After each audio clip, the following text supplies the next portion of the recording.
Somebody's rubbing that, right? I know. I thought about that too. It's called a massage. That's your garlic today, so. It's bad. That didn't look, it didn't look good either. It's bad.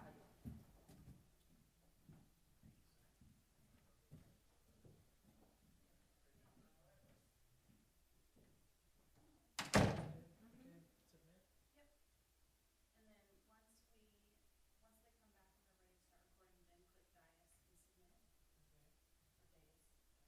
Or Dais.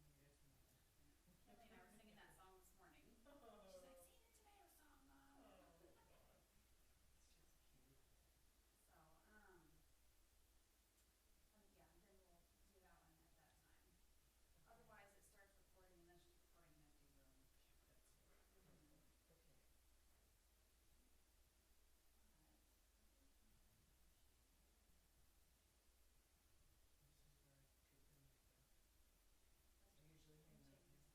I would, just in case the public starts to filter in. Like for these, do you usually have them ready and anticipate? Yes, I would. Only the ones where I just was really hung up on what I thought the vote would be. If they request, most of the time on the stuff when they're coming out, then Don't be talking about us. we're going over procedures. I know what you guys do when we're not here. So, do it that way, but otherwise. Come on, man.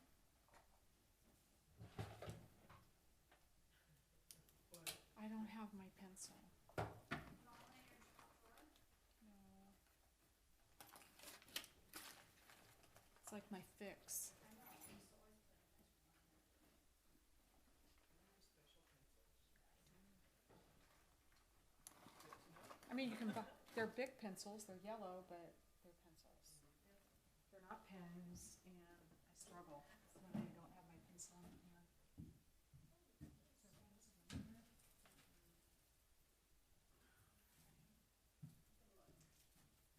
Just a regular old number two pencil? Um, Is it one of my- you start to learn the. Is there a sharpener? I found a pencil in this drawer. Oh. But it needs a sharpener.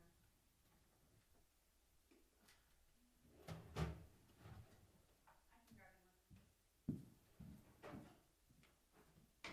Like I put last papers in that drawer too, just in case mom had a problem fit. Alright. This is nice, we never have. Those make it nice, because like there's a laser pointer in there and. And a little thing.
spending $100, that's gonna take some time. We're spending 1.5 million, flies right through.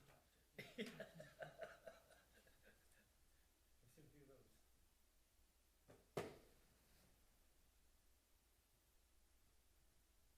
One of our lieutenants next time has something for just a, for next agenda for a, just a presentation for the council. So I told him to get hold of you. Okay. It's no What's big the deal. subject? Just, update on what the police department's doing. Okay. Police department update.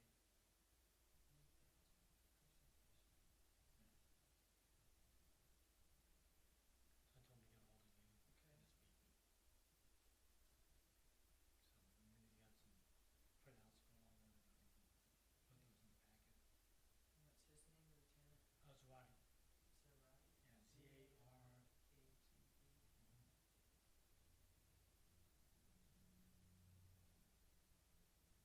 Is he the one gonna take your place? Do you have any? I don't think they have anybody, I think they're gonna run it, I think the chief's gonna run it with the 2 lieutenants for a little while. So, Zwati and Nicodemus. So, Zwati runs the, he does patrol, dispatch, and Nicodemus does detectives and records and then professional standards for like IAs and stuff like that. How many are on in the department? Shit, I don't know. 20? Well, as far as sworn, I think we're down to like 18 sworn. So that's on the presentation, by the way, Okay. about where we're at now so I don't know. I guess I'll just pay attention then. Yeah, we have 9 in dispatch, 18 sworn. So there's like we have 4 MLEs currently. What's that? Municipal law enforcement officers that do non-sworn duties. So they handle all the cold calls and that kind of stuff. But we're staffed to have 8. We have 4 openings in that. Okay. So I don't know what they're gonna do besides be really busy and, trying to get the 2 LTs up to speed, but that's,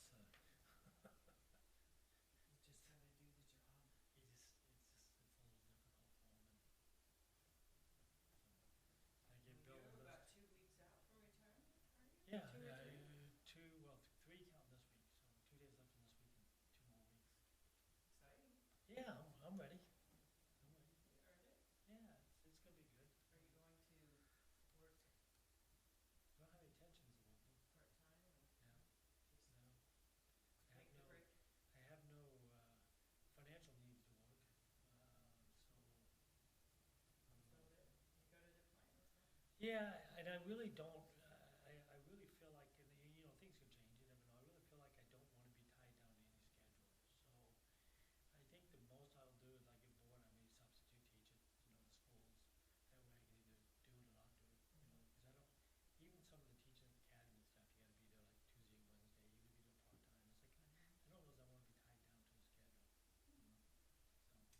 And I have a ton of hobbies, so I don't know, it's not like I can do any work, Well, that sounds great. so. We'll Sounds see, great. see how it goes. I think maybe by the time I'm done here, I'll be ready for that. Okay. Yeah. Yeah, I maybe started you'll run later, for so. office. Hmm? Maybe you'll run for Oh, office. no.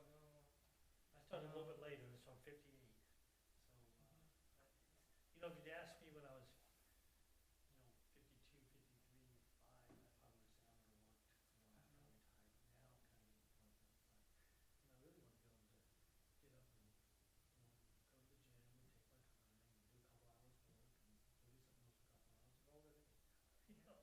Just Yeah. not be in a big rush to do anything.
show them to do it, but it's just that somebody has to be constant reminder of this stuff's important.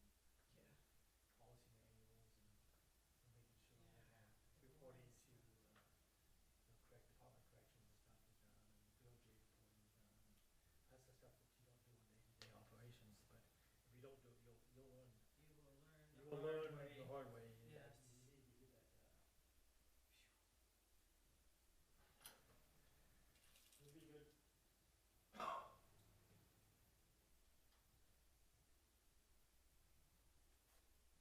So how long are you gonna do this before you retire? Well, they have my contracts through the end of the year, Okay. through the election, Mhm. and I think they're filling the clerk position, the assistant clerk. Okay. Yeah, cause the clerk position has to object it for the council. The clerk has to object it for the council according to the charter. That's why they're gonna do assistant. Oh, I see. Cause the charter says if you're a city clerk, you work directly for the council under, so it's under contract, you have no job rights. Okay. Now, this way, I'm a consultant looking for the administrator,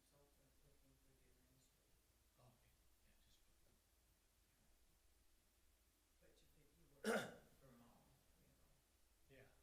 See, even though Bill's my boss, I still object it for the council. My contract's with the council. So you have a contract, Yes, huh? yeah. So, But you have all the rights of an employee, you don't? No benefit, you have benefits? yeah, I'm just at will, yeah, Okay. just like a chief. Anytime they wanna say goodbye, it's goodbye. That works though, I mean, that's a good thing. I don't have a big issue with it. I think if you do a good job, they never wanna get rid of, nobody wants to get rid of good employees. Yeah, You know, that's right. people get scared of it, like, aren't you worried about it? It's like, no, nobody wants to get rid of good employees. All they wanna get are crappy. Nobody wants to get rid of good employees. If you're doing good work, you get it good, right? That's no big deal. And it's hard to get rid of employees anyway. Yes, I mean, cause even at will employees do have some job rights, reality is, Sure. they could try to fire, they could fire you, but you still have some, And they need to have a good cause, they have to have. yeah, cause if they don't, then it's really, but I mean, but then the council members don't wanna fire people anyways, when they've done that in the past, there's a reason. Yes, yes, You've been around city government enough to know. yes. Went through a lot of people in Paradise, you probably knew. Not too many clerks. No, but police chiefs and everything else, so the department heads, you'll see, you can almost tell when it's time, right? You go, yeah, that one's, ain't got much longer. Looking too brave.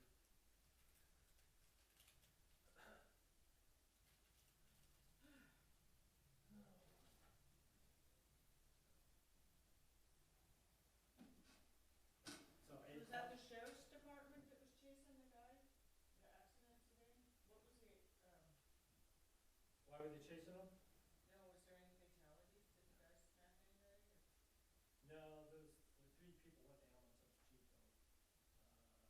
There's some decent injuries, but nothing. I'm glad the sheriff department chasing them.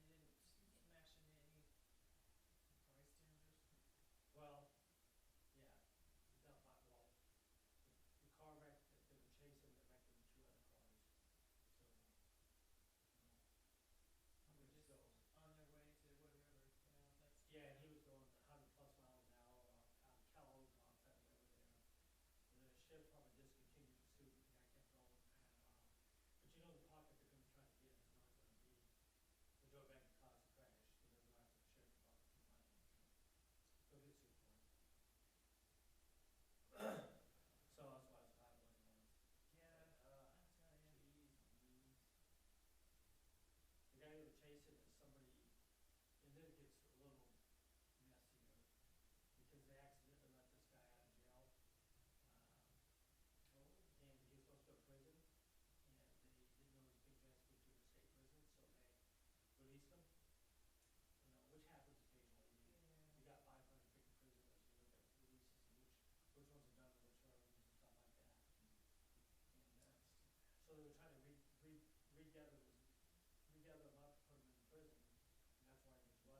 Well, the trick to it is that we're normally a lot better as a bad guy because we do it a lot more often, so we know how to handle 100, 120 miles an hour where most people don't. Not me. So, the trick used to be is just push them hard enough to get them to crash. Yep. If you push them hard enough, you know, sooner or later they couldn't maneuver a corner as long as you could, or couldn't maneuver come up to an intersection as long as you could, they'd blow right through and crash. Of course, there is always that pit move, which is fun. Yeah, well, that's kind of cool. That's a CHP special though. So when I was on patrol, the trick was just, you had somebody chasing, it wasn't too dangerous, too many people out, just push them hard enough and they'll crash. Sooner or later they'll crash.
Oh, Hi. Sherry? Oh, okay. You guys done or are you just coming out? No, I came to get my, my calendar.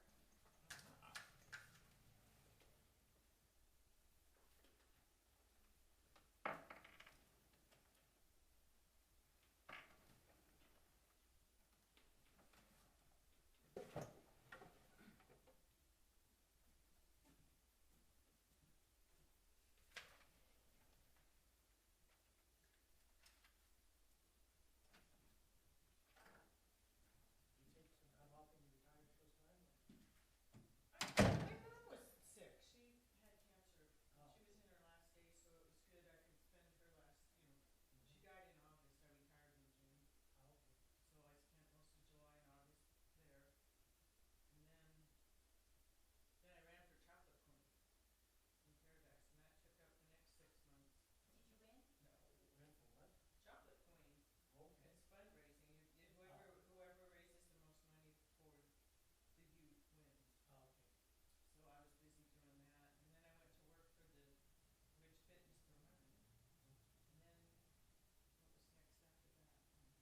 November. And then my dad died. He was sick. He almost died, and then he recovered, and then he died in October. So Oh, you that sound was, like that's you had what a we year did. like I did. Yeah, yeah, they were just both, old and ill, and I had 2 sisters back there, but we would go back and forth and do stuff, so. Yeah. Also, my mom passed in February after getting out of the hospital for almost a year, and then about a year prior to that, my dad passed. Yeah. And I had an apartment built on my house for my mother-in-law that they moved into, so I took care of my mother-in-law. My wife took care of my mother-in-law for 7 years, my parents for 2 years, and it's like, man, that's, nobody prepared us for that, No. nobody But told isn't me that growing great up, that you could do that for them? but nobody told me growing up that we would have to take care of your parents. Yeah, well, it doesn't, and even if they did, you think, you just don't think of that. You just never dreamed that you would be in that situation, Yeah. that they're starting to depend on you for everything and ask you questions like, what are you asking me for? Yeah, it's tough. It's tough. Yeah, I don't think I was ever prepared for taking care of my parents. Well, I wasn't prepared to see my dad go downhill.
everyone.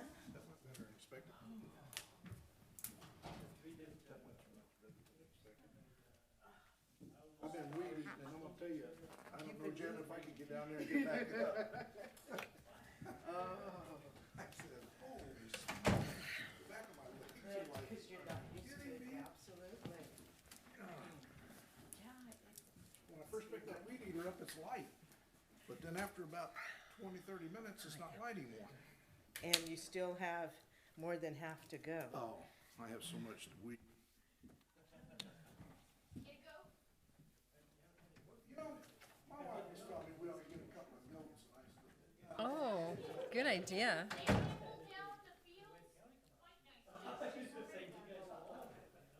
that's what she said. Yeah. We need to have coffee again. Okay. Sounds good to me. When are you good? Yep. Well, let's just start now. Now what? How you doing? Good. What's going on? St. Thomas put my little skits up. If you want me to put those in binders for you, just let me know, cause I can order up some smaller notebooks and pick them up. What do you think, Marlene? Do you like this, or would you like it in a small binder where it's divided? What do you think? I don't care. When we get a lot of stuff, it's better to have it in a binder. When we get, if we got 12 things, Yeah, I know. Cause what I'm gonna do is get some reusable tabs that you can do the Let 'em point sit on there. to like that. And I can Is it St. Thomas School? pack it and then oh, you can very good. Yeah. Is St. Thomas School putting on something? presentation Yeah. about a beautification project. Yes. And that was something that Linda requested, they did a kind of beautification at the public safety facility. Such a beautiful day today. Is St. Thomas School did it? They're doing it here. Must be it. They're doing it here. Yeah. Yeah, they're gonna do a presentation, are you the presenter? No, his granddaughter's it. But they're gonna do it, maybe that's what they're gonna do, at the public safety facility. So that's what they're gonna do. No, I remember that. Yeah. Daughter gave first 8th grader of the year award. Yeah. That's why I'm thinking, why not for everybody? Yeah. Well, she didn't take after her dad, I'll guarantee, her grandpa. She didn't take after you either. Well, no, but, Is that what they're gonna, is that what you're doing tonight? They're gonna give them an award? I'm just gonna watch him. Yep. Curtis is golfing. Does that surprise you any? No, where'd he go? Come, Where is he? knock In herself town out. golfing? I'm ready. Isn't it, couples tonight?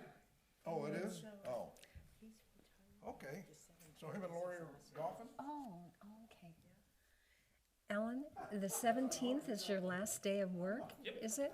Oh my gosh, are you getting excited? Are you getting That's nice. A little bit. a little because A little you bit. know, I've never not worked, and I just. Oh, I've never you'll been have unemployed. plenty. So I've went my whole life from school to work, and never not. I've never not been off work or school for more than. become a bouncer, I private investment. at this point I have no intention of working. Oh, Now, Alan, how old are you? I'm 58. 58, okay. I retired at 60, and it was good, it's good age to get I where didn't start in law enforcement until I was 35. Uh-huh. I was in private business prior to that, and then the business I was in, medical device manufacturing, manufacturing business in the U.S. started going south. I didn't really want to relocate my family to, Oh, yeah. because I was making good money in that business, but they pay for top managers in those business, and then they kind of get to the point where if you get a facility really running good, they don't need you anymore. I really wasn't willing to do that anymore, so my sister was in law enforcement, so I switched gears. you actually have enough years to do a third career. Yeah, Yeah. but, I don't know if I'll stick to it, but I'm kind of, socially, I really feel like I don't need the money, and I don't wanna take a job away from somebody else. So if I do something else, I'll probably do volunteer work or something. That's great. Gosh, You know, that's comfortable. I've been disciplined, I've put a lot, I deferred comp over the years. Good for you. You know, unfortunately invested well.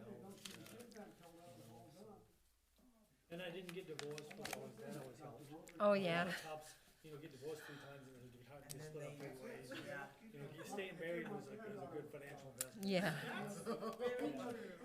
And Yeah. my wife is extremely lucky because of that, Yeah.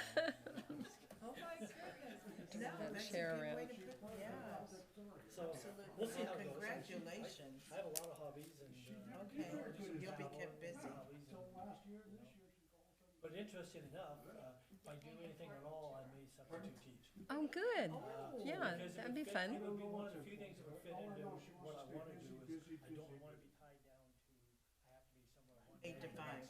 Mm-hmm. I don't wanna be somewhere where I even have to be there Tuesday and Wednesday. Mm-hmm. Okay. Something comes up Tuesday. You need if the- flexibility. Yeah. The weather's good and I wanna go duck hunting, I wanna go duck hunting. I wanna be able to choose if I don't wanna. Yeah. go that day. Right. Good. So, Okay. I thought, well, if I went to substitute teaching, then I could, always say, yeah, I'm not available. I Mm-hmm. can do it 1 or 2 days a week, and if I don't Yep. wanna do it for 3 weeks, I don't do it for 3 weeks. Yeah. No, that's great. But other than that, I don't know, we'll see, it just makes me a little nervous, because I've never gone to work, it's like, I've never gone. I would take, I would just take a long vacation first and then figure it out. Yeah, I've got enough, there's always home improvements. Oh, yeah, Not always. that my house needs any home improvements, but my wife thinks they need home improvements. Absolutely. I'm remodeling, I have a house built onto my house, and my mother-in-law stayed in it, we built for my mother-in-law, and my parents stayed in it, and I only built it 10 years ago. My wife decided it needed to be remodeled, so we took out cabinets that were only 10 years old and stripped it down. My Only gosh. 10 years old. Yeah, we stripped it down to nothing, and we remodeled everything, so, I said, I don't think it needed remodeling, but apparently it did. Ask mother about that. So, That's nice. It's like my husband retired 8 years ago, but he keeps finding stuff to do. He's busy all the Built a time. tool shed with subsiding. Well, no, some- we bought a tough shed, but he put the cedar shake siding on our house a few years ago, then he did it on the little garage, and it's individual shakes. It's not like that hardy plank stuff. This is where you gotta make sure it's all level and, anyway, and then he works in the yard, he does all kinds of stuff, and he keeps busy. I think I'll keep busy. I mean, the good thing was I was, and I really do mean this is a good thing, I was raised very poor, and we learned how to do everything. Mm-hmm. And I mean, Can you sew a button on? yes, absolutely. I can sew. Oh, that's great. I made it a while back, I even made a coat check raffle, so big canvases in there. But we did learn how to do everything, 'cause we just could not afford to pay anybody anything. Yeah, that's how my family was. I mean, there was just, everything from construction work to fixing washing machines and teaching. Uh-huh. Yeah. Yeah, And welding and Yep. fabricating and. yeah, and that's good, though. It's good to be able to be self-sufficient. I see people nowadays paying to get stuff done, and every time I think Kids I don't wanna even have know how to something mow a done, lawn. I have a price down on it, I'm like, man, I just can't pay that kind of money, I put a big walk-in shower in my main house a couple of years ago, and I thought, you know what, I'm really tired of doing tile work and plumbing work and stuff like that. Maybe I'll just pay to have somebody do that, and, it'd probably take me about a week to do it, and I come in and says, yeah, about $6,000, and I was like, I could do that in a week, and it cost me maybe $1,000 in material, it's like, I don't make $5,000 a week. Yeah, I Do it know. myself. Yeah. That's the reason I do everything, I just can't. I have 4 and 1 on the way anytime. Oh, nice. That'll be fun. That's great. And do they live here? I have 3 live in Sacramento and 1 that lives in Redwood. Oh, nice. That's not bad. Yeah. So I was very fortunate, my kids, they got finished up in college, so my daughter's a school teacher in San Jose. My oldest son's an engineer, he does, Siemens passenger trains, most any train wreck that happens in the United States, he figures out how to fix it. Oh, neat. Wow, that's So he's the head engineer for, in fact, he won the North American Engineering of the Year award. Oh, nice. Yeah, That's pretty cool. it was in New York, and then my youngest son's a biologist, That's great. Sounds like they're all doing really well. yeah, I told him not to go the hard way.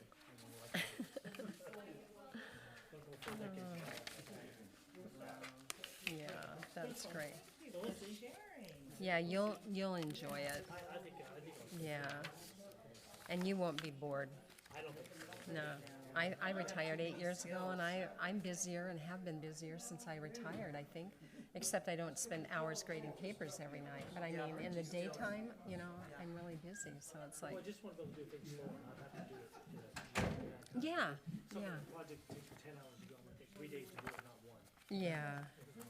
That's true. I like that.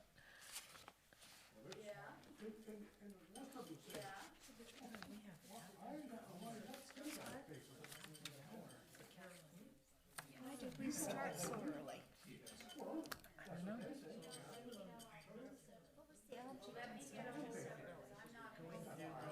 Application process. We wanted to give ample time.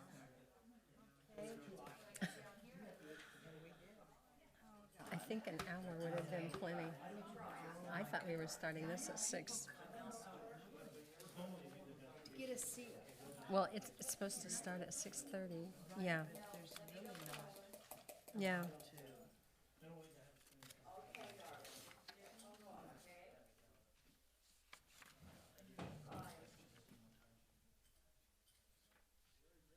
I'm wondering if the guy on the East Coast wants a job bad enough to fly in for an interview. I will, they telephone Skype. I know they do, but I'm just wondering. I'm just wondering if he wants it bad enough to. Uh-huh. 7 Chinese entries on Street.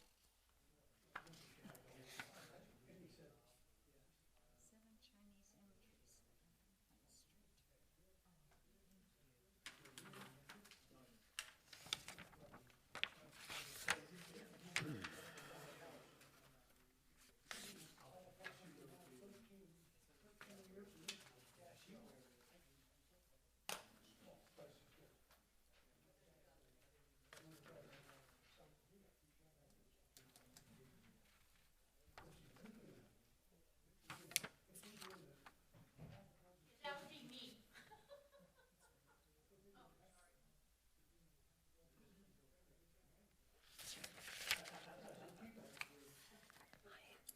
You name it.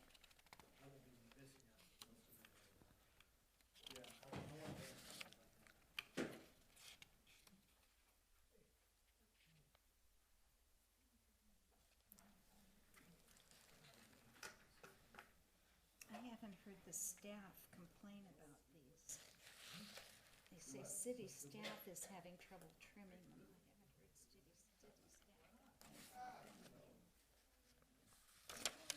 heard city staff.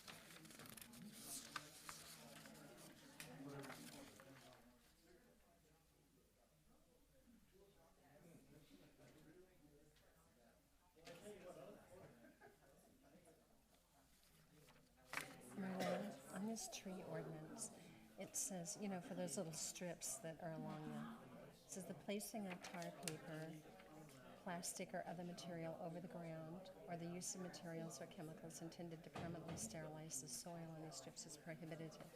And I'm just wondering, I don't think people do that to sterilize the soil. They're doing it to try to kill Kill the weeds. tree. No, to kill the weeds. We have plastic on our strip out there, but we don't have any trees. But we're trying to kill the weeds off. So I was just wondering, you know, about that. I don't know. Here, let's see it again. It's the bottom one.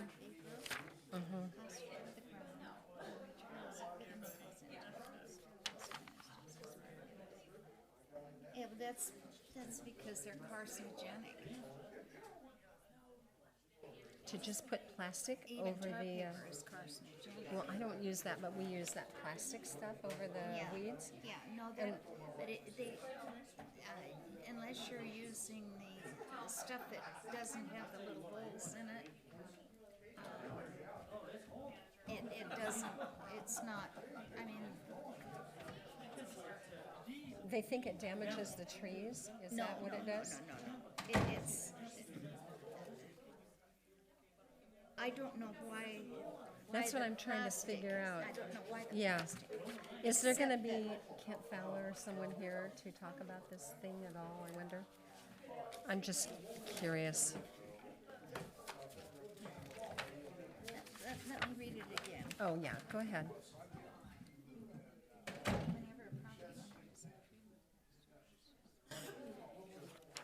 Plastic or uncoated ground or the use of chemicals intended to promote sterilization. I don't know why the plastic.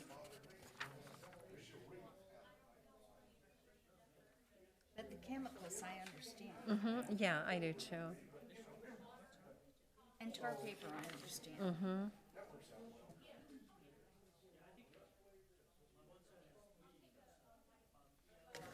I'm trying to find that other one I had a question about. But they have two types of plastic, and I wonder if they're talking about the one type of plastic and not the other. It's gonna be confusing for people. Nobody will know what kind of plastic. So that's why I'm trying to figure out what they're talking about.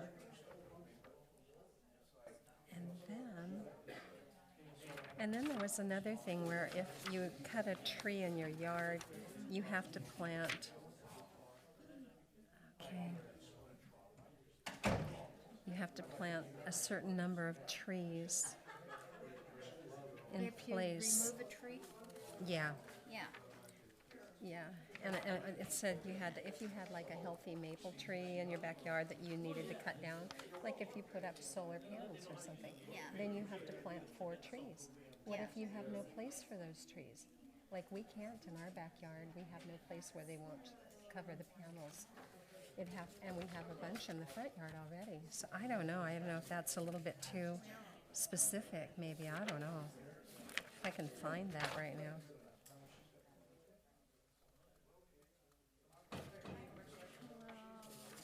Let's see. I don't know where I saw that now, Marlene.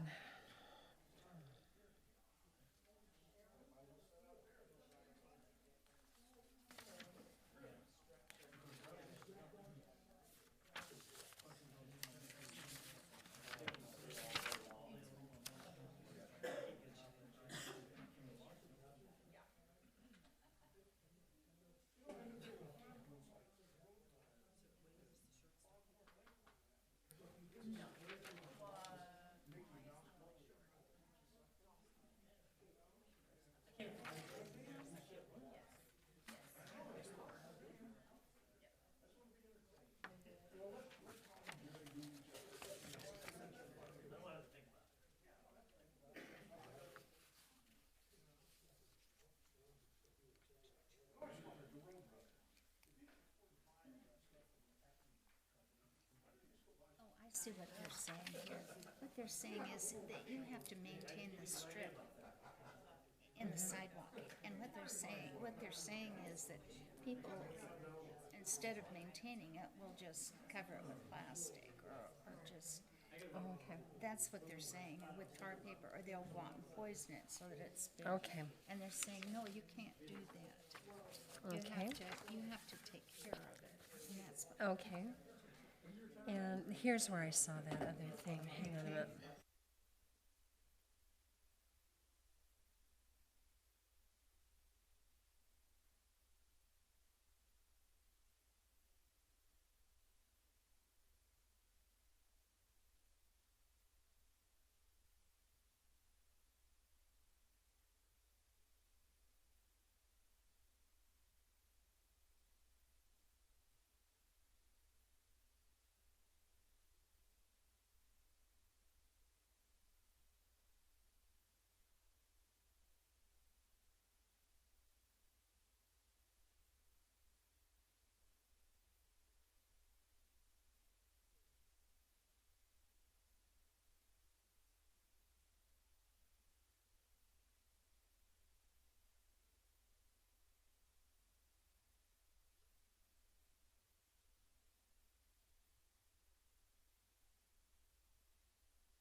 definitely not Scott. I know. Thank God.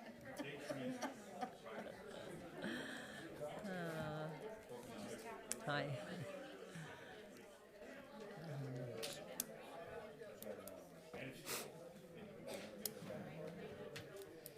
We still got a few minutes. What just dawned on me?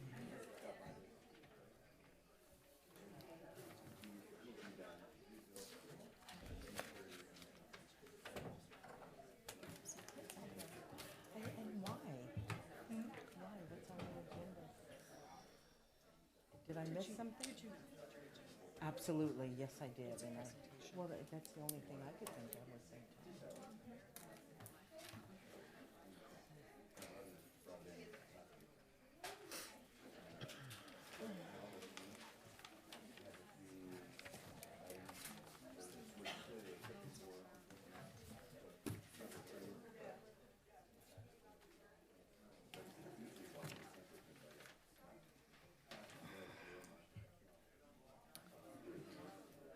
Takes some getting used to, but you guys did non-agenda items first before, right? No, actually, I moved it a couple of times because there were some young people Yeah. and, God, I feel like a little kid getting in their high chair. But then, for this one, it's appropriate because you have so many Yeah. kids. no, those are presentations. So, we have presentations,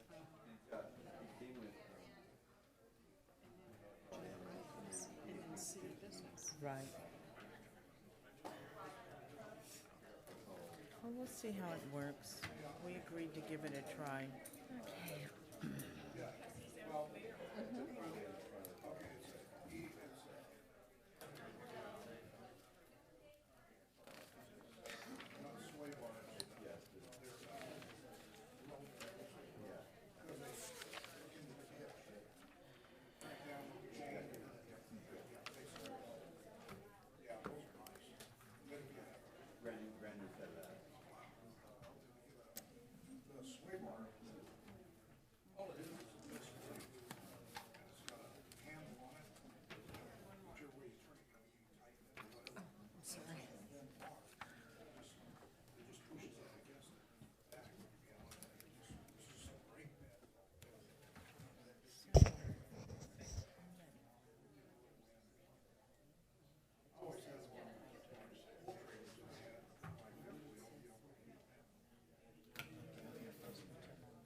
Okay. Oh, change your mic. I'm gonna wait for Lisa.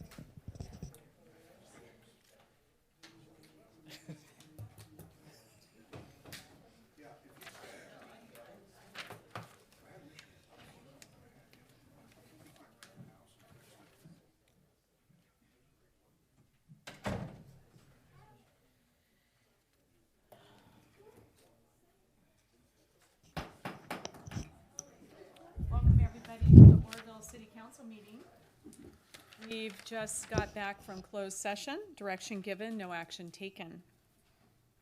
We have some younger people in the audience tonight, and I usually ask the kids to come up front and help me with the Pledge of Allegiance. Who would like to do that? Anybody? Come on. Come on, kids. I gotta be down there anyway to do a proclamation. Scott, you wanna come down to do a proclamation after they're done?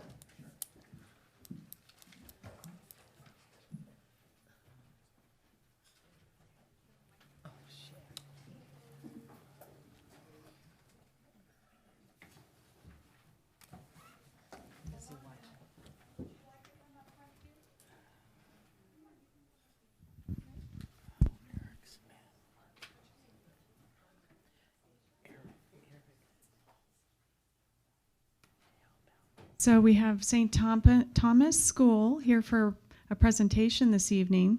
And what's your name? Stacia. Would you like to hold the microphone? Sure. You want to help us with the salute and pledge? Let's get over here so we can, right here. Okay. There you go. You going to start us? I pledge Salute. Pledge. I pledge of allegiance to the flag of the United States of America and to the republic for which it stands, one nation, under God, indivisible, with liberty and justice for all. What brings you here today? Just a part of St. Thomas, and my parents had to bring me. Oh, and your parents had to bring you. Well, we're so glad you're here. Okay? Thank you. So we have, we're going to do it a little bit out of order. We have 3 presentations, but we have 1 proclamation this evening, and I'm going to have Councilmember Scott Thompson read it, and Don Nevers is going to accept it. Here you go. Nice. Excellent. Whereas the week of May 6th through May 12th, 2018 has been designated as Public Service Recognition Week to honor the employees of the federal government and state and local governments and members of uniformed services, and whereas Public Service Recognition Week provides an opportunity to recognize and promote the important contributions of public servants and honor the diverse men and women who meet the needs of the United States through work at all levels of the government and as members of the uniformed services, and whereas millions of individuals work in government service and as members of uniformed services in every state, country, and city across the United States and in hundreds of cities abroad, and whereas the ability of the federal government and state and local governments to be responsive, innovative, and effective depends on an outstanding performance of dedicated public servants, and whereas members of the uniformed services and civilian employees at all levels of the government make significant contributions to the general welfare of the United States and are on the front lines of the fight to defeat terrorism and maintain homeland security. And without these public servants at every level, continuity would be impossible in a democracy that regularly changes its leaders and elected officials. Now, therefore, I, on behalf of Linda Dahlmeyer, Mayor of the City of Oroville, hereby proclaim May 2006 through 12th of 2018 as Public Service Recognition Week and encourage all citizens to recognize the accomplishments, contributions, and sacrifices of public servants and at all levels, federal, state, county, city, and uniformed services. In witness thereof, I have hereto set my hand and caused the official seal of the City of Oroville to be affixed hereto this first day of May 2018. Linda Dahlmeyer. There you go. Congratulations. Thank you. Does Dawn have something she would like to say? Would you like speech? Everybody, speech, speech, speech, speech, speech, speech. Okay, thank you. Thank you all for all you do. Okay, moving on, we're going to now go back to, that was 4.3. Thank you, Councilmember Thompson. Now we're going to go back to 4.1, the Community Volunteer Project at the Public Safety Facility. And we have a presentation this evening from the St. Thomas kids. Come on up.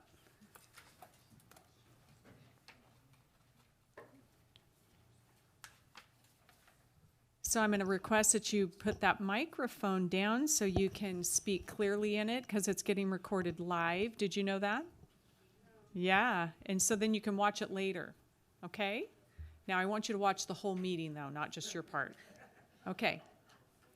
All right, go for it. Good evening, City Council members.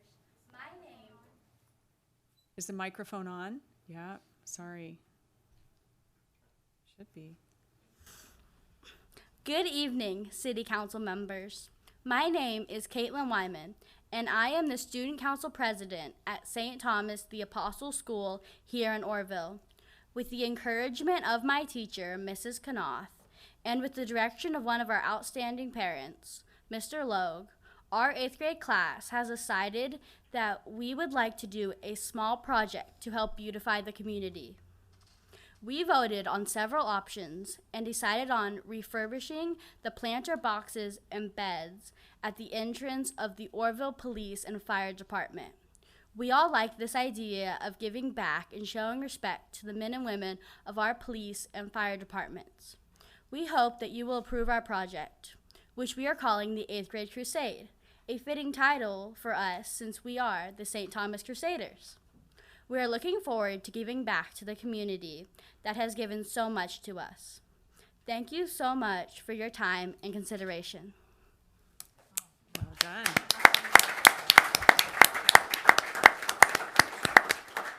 Do you have any questions? Yes, I think maybe we do. So tell me, how did this project come about? You said that you had a teacher and a couple parents help? Yes. Yeah. So what do you think you're going to plant in the planters? I don't think we're going to be planting anything. I think we're going to be putting colored stone. Okay. Red for the fire department and blue for the police department. Okay. Yeah. All right. And you ran that by the chief? You guys have been in contact with Wade Atterbury, I believe, yes? And Chief LeGrone? We have not been in contact with the chief as of Okay. yet. All right. Any other questions? All right. Well, thank you so much, and thank you for donating this project to the city. Right. Now you're going to go home and watch the rest of the meeting, right? Okay. Thank you very much. Thank you.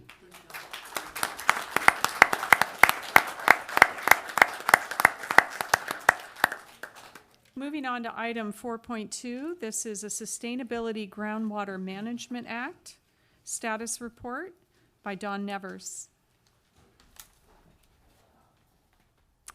Hi, good evening, council members. Dawn Nevers, SBF Program Specialist, formerly with the Planning Department, and I'm here to update you on the Sustainability Groundwater Management Act. This is our status report following, well, I'll just provide you with a little bit of background first. On September 16th, 2014, Governor Brown signed several bills or a bill package into law collectively called the Sustainable Groundwater Management Act, or SGMA as it's typically called. SGMA is comprehensively reforms groundwater management in California. The intent of the act is to place management at the local level under state oversight. The implementation of the act will take place over several years. Today's status update will cover groundwater sustainable plan, the governance structure, the proposed governance structure, and the basin boundary modifications. Again, the intent of this act is to place management at the local level under state oversight. And to do so, the eligible agencies were to apply for Groundwater Sustainable Agency, or GSA status, which the City Council has authorized the city to do for the East Butte and Wyandotte Creek subbasins prior to the July 1st, 2017 deadline. But SGMA also requires that those local public agencies, or GSAs, develop and implement groundwater sustainable plans. So the groundwater sustainable plans are basically a roadmap for how the groundwater basins will reach sustainability in the long term and prevent undesirable results. For the development of the groundwater sustainable plan, Butte County has received Prop 1 funding to has received Prop 1 funding to help with the development of the plan. Also, that Prop 1 funding has eliminated the need for in-kind funding from the other GSAs, but also has a requirement of in-kind staff resources. I am the liaison for the City of Oroville for the Wyandotte Creek subbasin for the in-kind staff resources.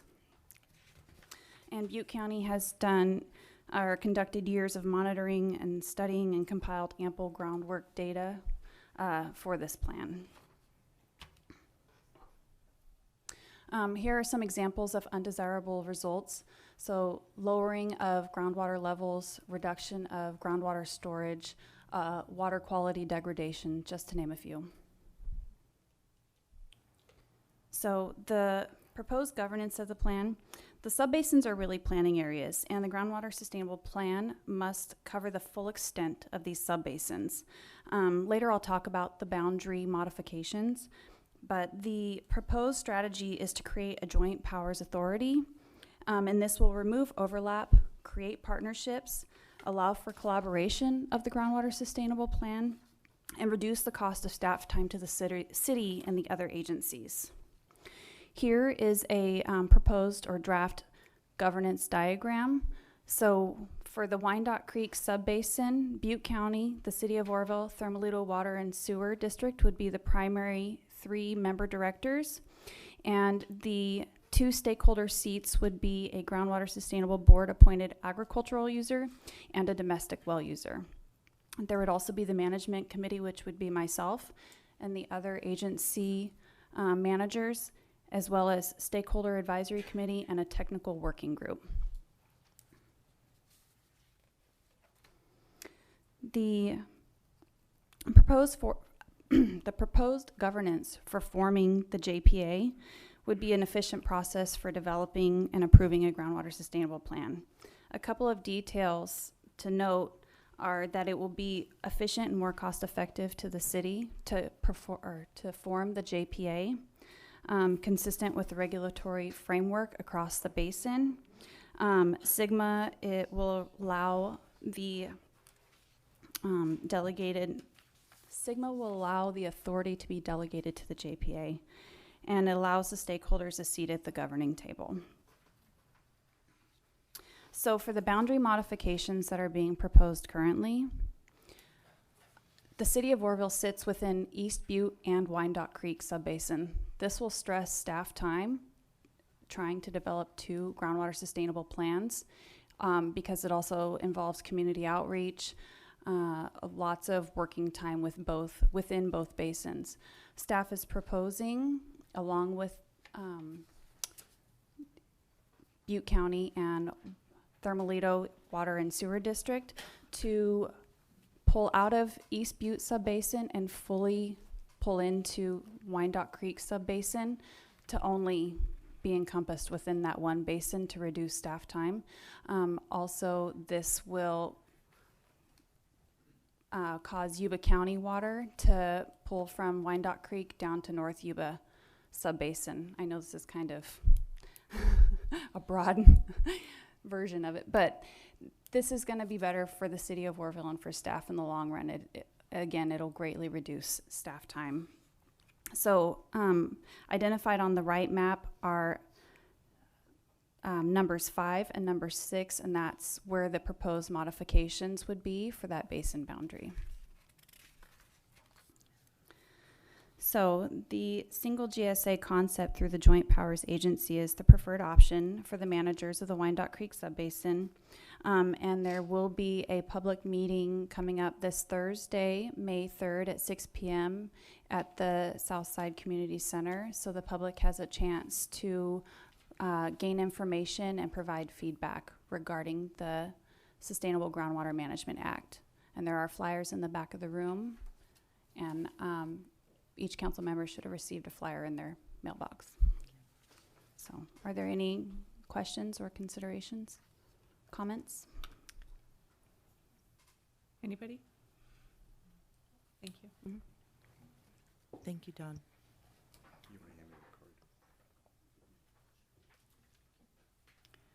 I do have a question. Mm-hmm. Can you pull the map back up I for will. a moment?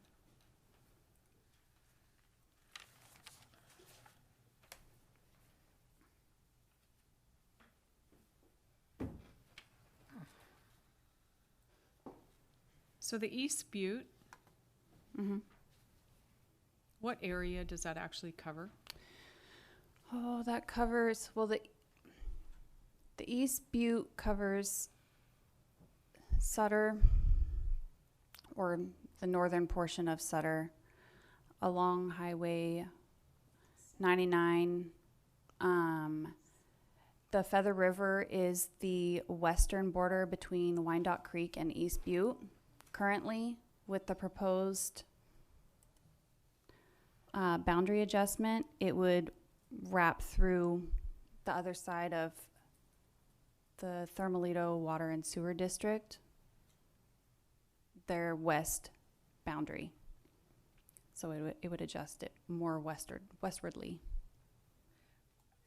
So the one on the right, is that the whole area just gonna be East or West Butte at that time where the dark black lines are, where it goes down to Wyandotte This whole Creek? area will be East Butte. This is the Vina subbasin. Mm-hmm.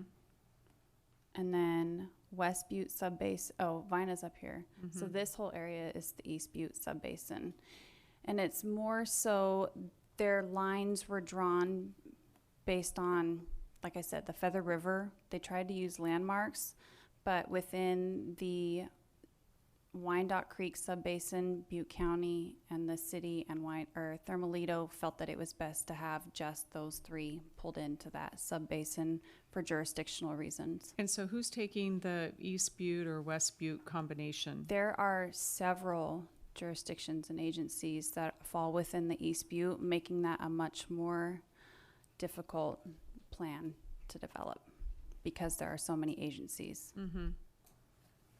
And so is that the forebay out there on the corner of the East Butte? Is that what that is, where the dark line is? Is that? Yes.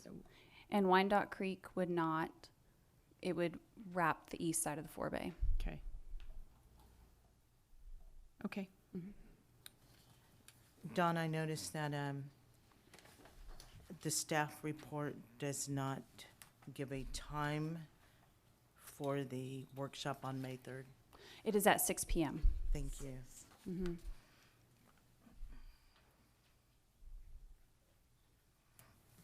Okay.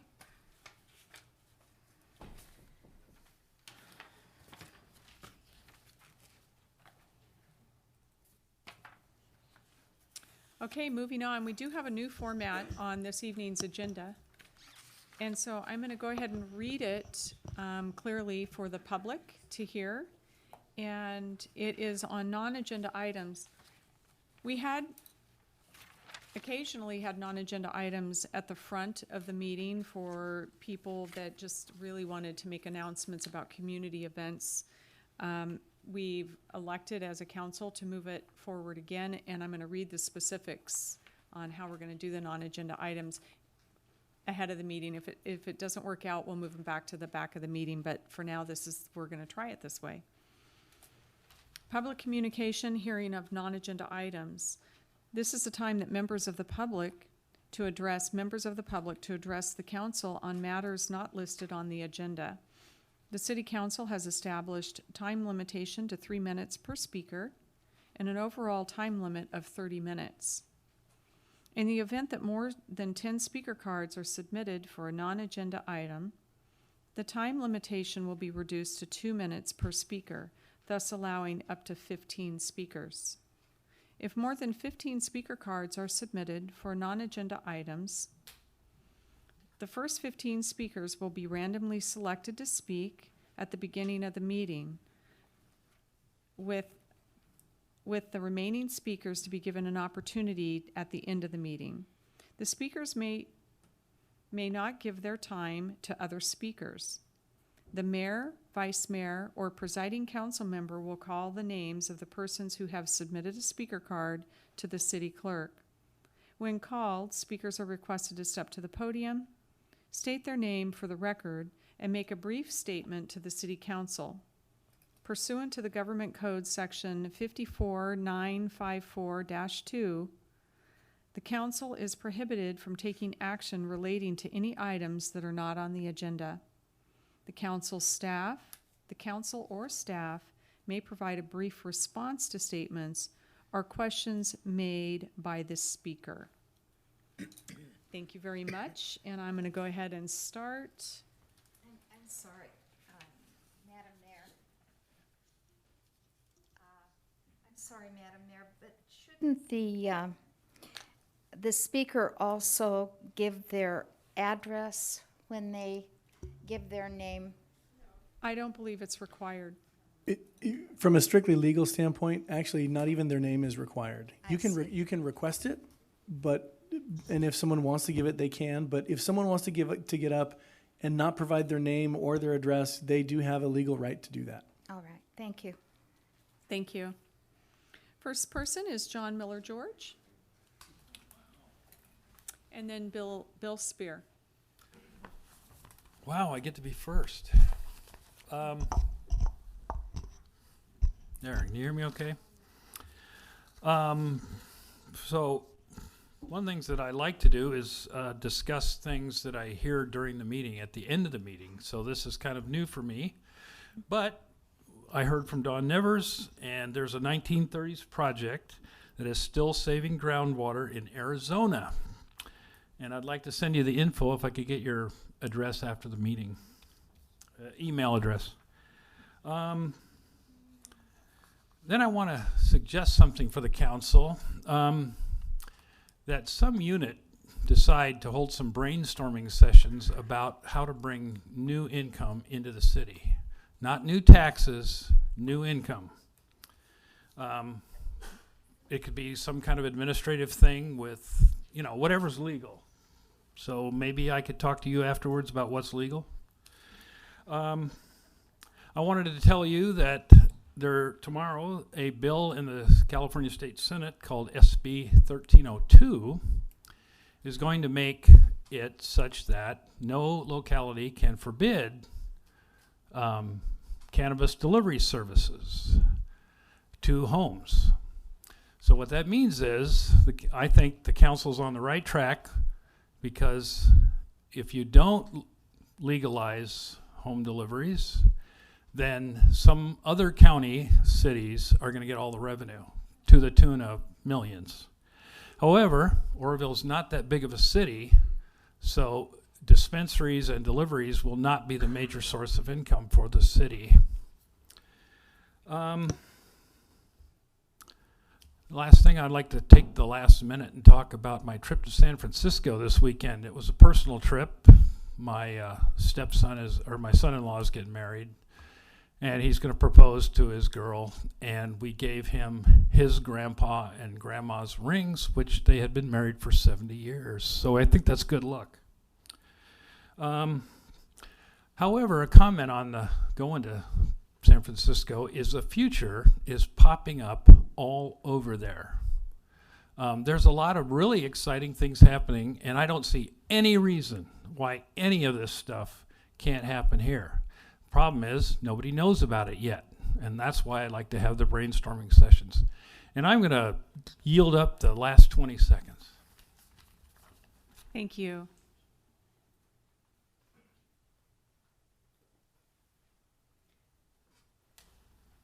Bill Spear, and then Eric Smith.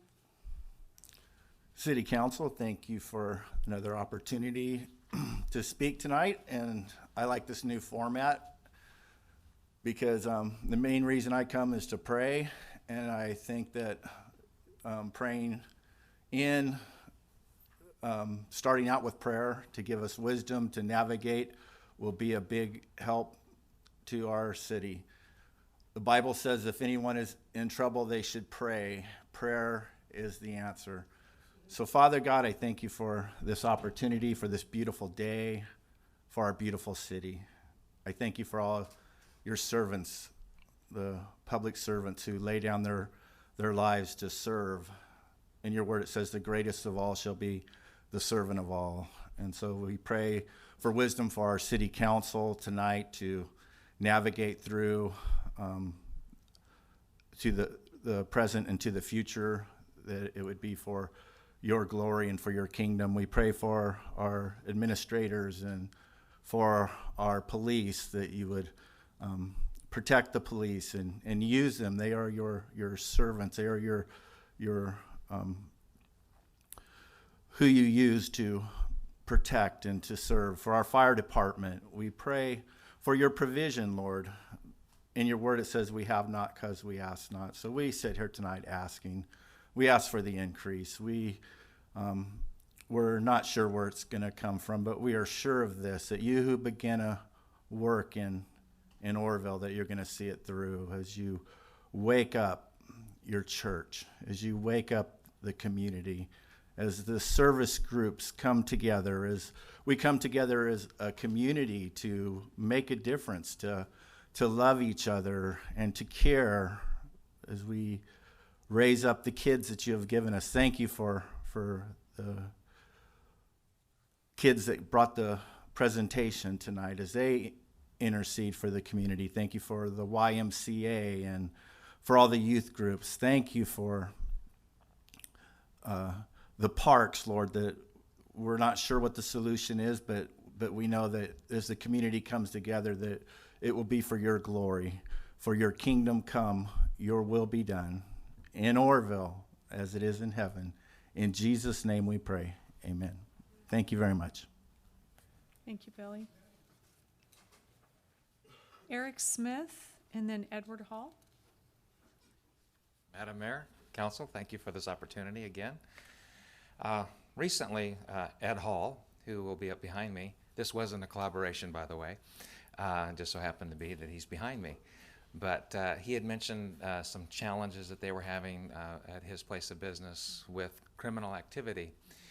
And so since he brought that to our attention, I've been, just paying a little bit more attention myself to some of the activities going on around our city.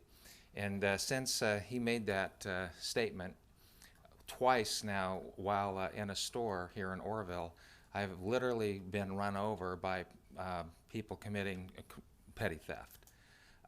In fact, the merchants were trying to apprehend this one person and almost knocked my wife over and then myself. And I'm sitting there thinking, I could probably help them, probably not a good idea. And then just day before yesterday again in another store, same thing. And I had mentioned myself about perhaps the Chief Legron could explore some sort of task force or a merchant-driven idea where there can be something to come together to begin addressing some of this behavior. And we can point out to, AB 109 or Prop 47, some of the other kinds of things that have perhaps you could attribute to some of the changes. But the bottom line is there's, from where I'm sitting, there's little consequence to that behavior. In fact, an employee of mine said that the other day that they were in a little mini mart here, and a person walked in, grabbed a big armload of stuff, and then just walked out. Because there's no fear of consequence. And of course, anecdotally, you're talking to the merchants, and I'm sitting there chatting. Well, what do you think's going on? And they said, well, it just takes a long time for the police to respond, the challenges in our city. And if they know that there's little or no consequence to these activities, and so they become very, very emboldened. And my concern is that people are going to start taking vigilante actions into their own hands just out of frustration. If you talk to the merchants in our town, they are very, very frustrated. I don't like coming with that as a specific solution, but I think just creating a groundswell of awareness that there's certainly a growing problem in our community that certainly needs to be addressed before somebody gets seriously hurt. So anyway, just want to kind of bring that, and I'm probably from time to time just going to kind of bring that to the attention. I don't know what Pastor Ed Hall is going to speak to you about, but maybe it'll be along the same kind of lines. Anyway, thank you for your time. Thank you.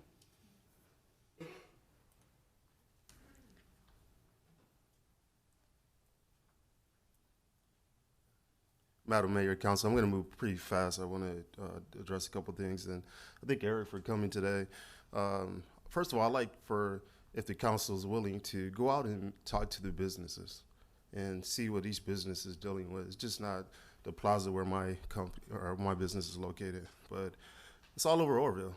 It's everywhere, and there are resources that the council can bring to bear without it being through funding. One of the things I'm going to suggest, I don't know if the council already looked into this, Maryville's had a program called 14 Forward to address the homeless problem. Basically, they buy tough sheds. They created 2-bedroom tough sheds, a transitional program, 30 to 60 days. They connect them to housing through Section 8. They bring in job resources. They have a place where they can leave their stuff. They can take showers. They can get clean, go out and get jobs. And with that, the business community, I believe, will stand with the city on that. We can contribute to that. We can help fund it. We can help provide jobs. So it's not just an enforcement issue. In talking with homeless, people are homeless, there are some that, if you have the right assessment, that this is a tool that would make them effective citizens again and pull them off the street. But on the criminal element side, I thank Gary for coming out in code enforcement. We actually saved one lady's life. She was in the backyard complex and 7 months pregnant in labor. If we wouldn't have found her, she would have died and the baby would die. So if it weren't for these efforts, we would have never found her until it was too late. So we thank that. We thank Oroville PD, Chief LeGrand. They've been coming through, sweeping the parking lots, and it's been effective. There's a lot of people that stop coming, and then you get the new ones. So it's always a continual effort. But for the homeless that I talk to them every day, it's just not about them leaving. If they're harassing our customers, again, if they're stealing from our premises, they're not welcome. I don't care if they're homeless or not, whoever you are. That becomes an enforcement issue. And so what I suggested to all the shop owners is to take video. I have video recordings, I take pictures, something to give to law enforcement that has teeth versus them coming out and no one wants to press charges. I will. I'll press charges anytime I can. So what I suggest is, if the council's willing, it could be a volunteer committee, citizens or business owners that are willing to come forward and provide some tools that are effective in getting through the right assessment tools, the people that are willing to go back to work or become effective citizens again. So it's not really a necessary city funding issue. I believe that if it's going to work, the businesses would contribute to that. And my suggestion again, I know you have a lot of committees y'all go to. Y'all give a report on every time we have this meeting. But go talk to your business owners. We're the lifeblood of the city when it comes to sales tax. Thank you. Thank you.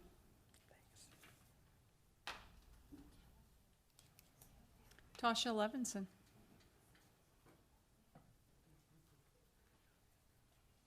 I wanted to give you a brief update on the regional water study.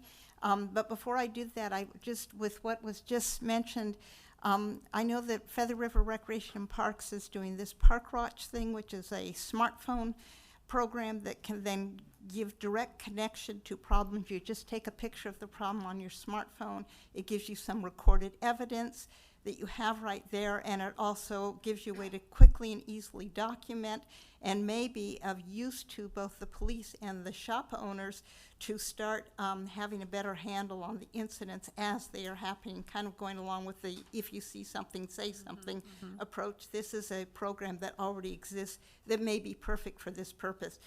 On the regional water study for Oroville, which we've been waiting for almost a year now, it seems like, probably longer, it is on the executive report that will be at the LAFCO meeting, 9 o'clock this Thursday morning, but it is still hung up a little bit in delay. They are apparently waiting cooperation on one person. I've heard it's Thermalito Water and Sewer, but I do not know that for sure.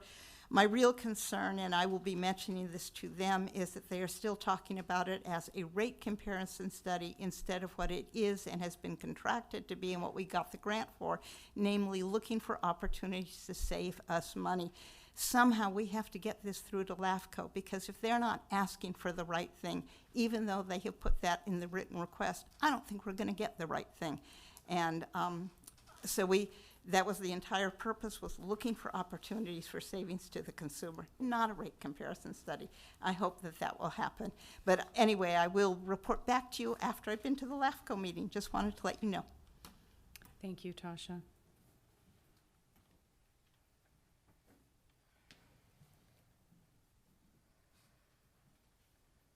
Bobby O'Reilly.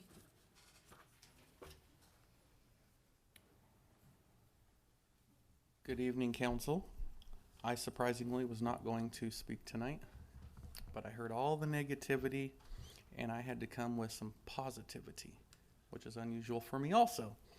I have seen that the parks have been getting a lot of attention from families, park goers. Obviously, Riverbend's closed. There are people who have been going to Bedrock Park a lot more frequently. Bedrock Park has been almost full every time I go by there, whereas in the past it has been almost empty. So I think that's a good positive change. The parks have looked clean. So I just wanted to say thank you to law enforcement who goes out when there is a complaint at the parks, who has been, in my opinion, very timely in getting out to the parks. to take care of issues as I monitor those things regularly. Also, the City Parks Department, Feather River Parks Department, they've been keeping the parks fairly in decent shape. So the parks are being utilized. It's awesome to see. Families are out. That's all I have. Thank you. I'm actually going to ask Alan Byers to speak to something in a minute, but about the positive, I heard mostly positive stuff tonight, so I'm going to just reiterate. Mr. George, Miller George, right? Miller George, talked about brainstorming sessions on ways to bring new stuff to the community. Mentioned things that were happening in the Bay Area that might be beneficial here. We had Billy Spear say a nice prayer. Talked about merchants need help and to go visit them because they are probably willing to help pay for some of the issues that are going on in our community. Was it 14.4 that was brought up? Yep. And then the regional study on water is coming to fruition and taking the point, because I sit on LAFCO, I understand what you're saying. So, but Bobby, thank you for the last and final remark about the parks looking a little bit better. But I heard a lot of positive stuff tonight, so thank you all for that. But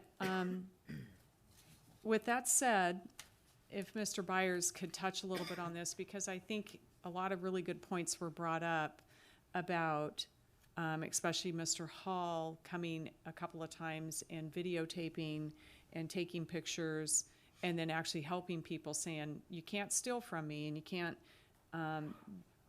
cause damage, but we'll find you help. So Mr. Byers, what are some of the issues that maybe we could get together and brainstorm with the merchants? If you have something that you can say right now, either that or we can talk about it later. No, we've been working. Matter of fact, just last week I met with the district attorney's office about how we're going to handle shoplifting.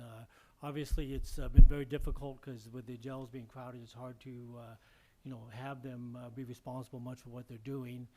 So we've just developed a program that, matter of fact, is probably going to be presented at the next council meeting on how we're going to start trying to deal with the shoplifting and work on training the stores on how we need to have those handled, and and trying to work with some methods of the stores on not having that merchandise get out of the store, because the old process of putting them in jail and making it punitive is not working like it used to work. So we're going to try some new approaches on it and hopefully get some better results for it. All right. I think the brainstorming idea is really good, to put together a think tank for the community on how we can move forward with some of this, or at least be helpful. Madam Mayor? Yes. The Downtown Business Association has formed an ad hoc committee to address just that type of issue, and they're asking for members of the public to come and bring their ideas. If there is anyone who is interested in doing that, you can contact me. My phone number is on my card, which you can pick up at the office here, or I will give you one tonight. But any interested parties, please come, because that's exactly what we're looking for, is ideas to improve our city and to bring more people here and get some activity going. Thank you. Is there anybody else in the queue? I don't have a queue box right now. They're working on it, so we're flying blind here. Diane Brown, are you wanting to speak on a non-agenda item? Yeah. Okay. And this is the final card that I have. I was just wanting to say that there's a small group of us that work at Centennial Plaza, and we've been working for about 3 years on working with Wade and his crew. And Bill and Tasha and Carol and I work regularly. But today we planted a lot of milkweed for the monarch butterflies. So just a positive thing that's going on. And we're seeing a lot of little kids looking for the colored rocks and the families being out. And the park looks real good. So if people get a chance to go to see Centennial, you can look for some new plants and what we're doing. Thank Okay, you. That's all.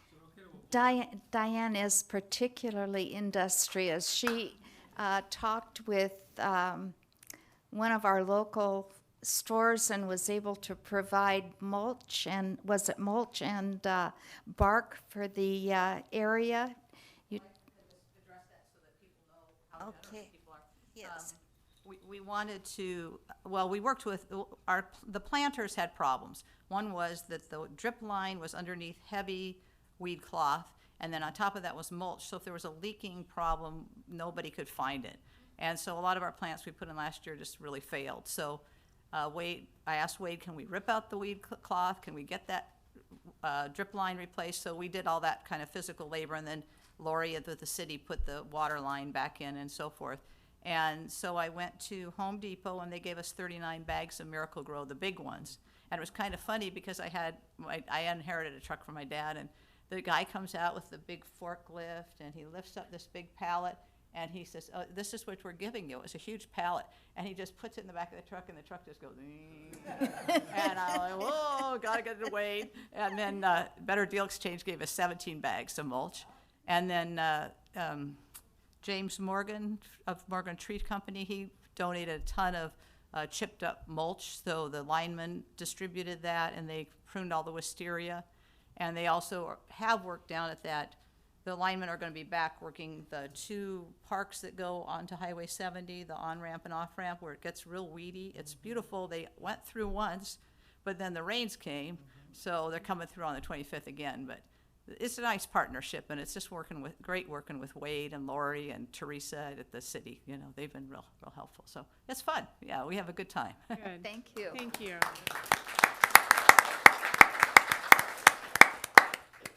Okay, that's the end of non-agenda items for the evening. Moving on to the consent calendar, item number 6.1 and 6.2. Any questions or comments, or looking for a motion? I move that we approve the consent calendar, items 6.1 and 6.2. Second.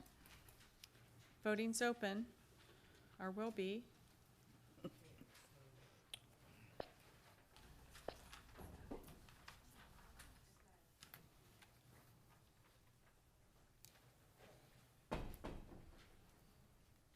Couple votes. There you go. Oh, I voted. All votes are in. Voting closed. Motion carries unanimously. Thank you. Moving on to public hearings, item number 7, there are none. So moving on to regular business. Item 8.1, approve amended ordinance number 1761 to designate the city administrator as appointing authority for the city of Oroville. Madam Mayor, this is pretty straightforward. This is simply the authority to work with the city attorney to either replace or amend the current ordinance, really responding, and this was a council request, really responding to comments and also the grand jury comment, so that we would, once this is all done, appoint Liz formally as the Human Resources Director, and frankly, she already is. That's really her role, so that it's just clarifying what already exists. So unless there's objection, I don't know that you need to vote on this. Unless there's objection, I will work with the city attorney, and we will come back with an ordinance that revises the personnel rules.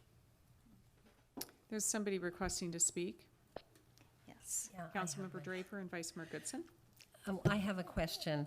From what I understand, Liz is a mid-level manager and not a department head, so she would then have to be under contract to do this? No, not at all. It does not. The position doesn't have to change. The title doesn't have to change. She doesn't have to become an at-will employee, which I don't believe she really wants to become. No, we would just designate her as having that authority. That would not have to change. Right. Vice Mayor Goodson. We're in the preliminary stage of the application and interview process for a city administrator. And currently, I just don't see the urgency to amend the city ordinance until after the new city administrator is in place. So my recommendation would be that the council not amend ordinance 1761. And I would suggest it simply provides the authority so that the new administrator and/or city council would have this authority. It doesn't, until you actually take action, and if it is an ordinance, frankly, it's not going to be in place for several months. So that it's certainly council's pleasure whether you proceed now, but it would not preclude whoever the council ultimately hires to be the administrator to make this appointment. Right. I mean, Just this for is your something- information. It's something we need to move forward on, and the ordinance takes a couple readings, correct? Takes 2 readings, and it takes 30 days after that before it's effective. So that, honestly, as soon as it can be effective is 60 to 90 days. And it's completely up to council. This request is, frankly, at the council's request, which is why it's here. Right.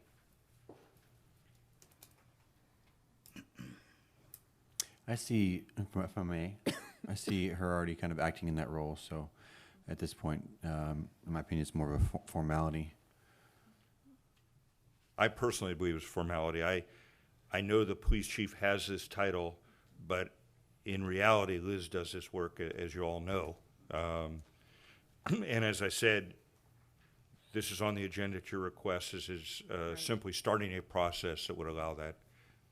My recommendation would be to proceed, but it's up to council, obviously.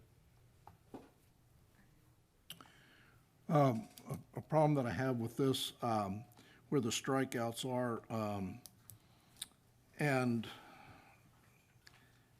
where it, one of the strikeouts, the personnel officer shall, under the direction of and after conferring with the city attorney, has been stricken. And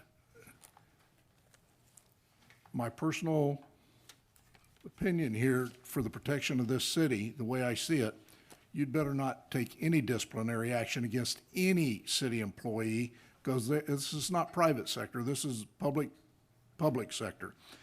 Without that man right there saying, giving his blessing and saying, okay, you're within the line, because it's real easy to step over that line and not realize that you've done it. You didn't do it intentionally, but it can happen, and that's why we have that city attorney, to make sure that we don't get this city in any trouble. And so when I saw that strikeout, that really bothered me, because it was like, I've never known, we've never, as far as I can remember in this city, ever got into a disciplinary action or anything with an employee without the city attorney being involved in it. And so for that, I have a problem with that part. I would concur. At this point, actually, no ordinance has been drafted. So I would concur with you, council member. When we bring something back, we will certainly confer with the city attorney and the current personnel director to make sure that it's reasonable. But I concur with what you're saying. Yeah, I'm not saying that it would intentionally do something wrong. I'm just Right. saying that you have to have the wording in there for the protection of this city. That's all I care about. Agreed. Okay. Thank you. And the last time this was updated was 1999, is that it? I believe that's true, but I'm not 100% sure that. I don't know all the history. I mean, I think updating it is. My suggestion is going to be that working with Scott, which reads Scott, just simply start with a new draft and bring it to council. At that point, you would look at the wording of it and see if you agree with it. You may change it completely. And that goes to the vice mayor's comment. I would say it's likely the first time you see it, you may send it back and it'll show up at a future council meeting, which is why I honestly think 90 days is probably quick to get this back. Well, I'm in favor of improving any document that's been outstanding for over 20 So unless years. we hear to the contrary, we'll start working on this, and we can certainly make sure it coincides with the new city administrator to answer the vice mayor's concerns. And we'll certainly address Councilmember Hatley's concerns as well. So is this for a vote, or is it for, yeah, it's for information? I don't believe you need a vote. Provide direction. Yeah, I believe we have direction from previous council discussion, but also from the issue raised at the grand jury report. Right. But is there more points? Councilmember Draper. Well, I was just going to ask a question. And this is just hypothetical, because I think Liz is amazing. But say we have someone at some point who is doing her job, and they decide to fire someone, and we have no authority over that individual who's doing the firing if the person doesn't have a contract. You know, she's not a department head, she's a mid-level manager. So I kind of wonder if that might not be problematic at some point, giving a lot of authority to one person, and the council has no oversight. You know, I'm just wondering. I understand what you're saying. In that hypothetical situation, if the person were a department head, they still potentially would take that action, and council would be in exactly the same position. You'd have to either reverse it or bear the consequences. But I think that's where Councilmember Hatley's concern comes in terms of consultation with the city attorney. Yeah, and if I could, one of the important things, if you'll notice from the previous version in Ordinance 1761, it gives the authority of for the personnel officer, which is the city administrator, or his or her designee. So that designation can be limited to, you know, remember, it's sort of, if you think of, I learned in law school, you know, they talk about property rights. Think of you have a bundle of sticks. If I give you some of the sticks and I retain some of them, you don't get to do anything with the sticks that I keep. You only get to operate in the areas of those sticks where I've given you. In this instance, if the personnel officer or the city administrator designated the HR individual to do certain tasks, I can tell you hiring and firing would not be one of them. Right. That would still remain with the city administrator. Now, Okay. the city administrator may say, hey, we're going to hire this person, please do the paperwork, please do all the, you know, the advertising, please do whatever. That would be fine. If a decision was made to you know, in the which hopefully doesn't occur, but in the unfortunate event we had to terminate a city employee, there is a long process that has to be done before that can happen. And I can tell you that would be something that while pieces of that may be designated, the entire process would not be passed on. And if I may, Mayor, we're kind of wordsmithing an ordinance that hasn't been drafted yet. I trust the city attorney to bring back an ordinance that is reasonable for you then to wordsmith. Right. So if it's okay, we're going to proceed with that. We will bring it back either at a future meeting. So I have a question, and Scott, I know that you have the expertise to address this. So it says the amended portion, parentheses, a close parentheses, the appointing authority, the city administrator or the designee, which the designee hypothetically would be Liz, right? Correct. All right. The designee shall be the appointing authority and shall have the authority to fill open or new positions and to discipline or remove employees. Correct. So, like I said, but if you look at it, it's the, Which is not under the direction of the city council. well, no, but it says it says the city administrator or their designee. Right. So that is a correct statement. The city council really only has, this particular city council has a handful of employees and that's it. And Department heads. the department heads and the city administrator and the city attorney, and that's it. Everybody else is appointed or Contract. or asked to leave by the city administrator. By the city, or if the amended would be, or the designee. True. Although again, you can take the termination of employees out of one of the tasks that can be designated. All if you right, wish. so that would be, we can do that. We can wordsmith that and make it. Wordsmith that, okay. Good. Thank you. And I actually need to stand corrected. The latest amendment appears to be September 21st, 2010. Okay? I'm reading it from here. Oh. So we will move on that, and we'll be back to you, and you certainly have plenty of time to review it. Okay, thank you. Moving on to item 8.2, and there is a speaker on this item tonight. So this is also to provide direction to staff as necessary, so there's no vote. This has come to us before. It's the review updates to the tree preservation ordinance. Correct. Just a little background, this was presented to the City Council on September 6, 2016.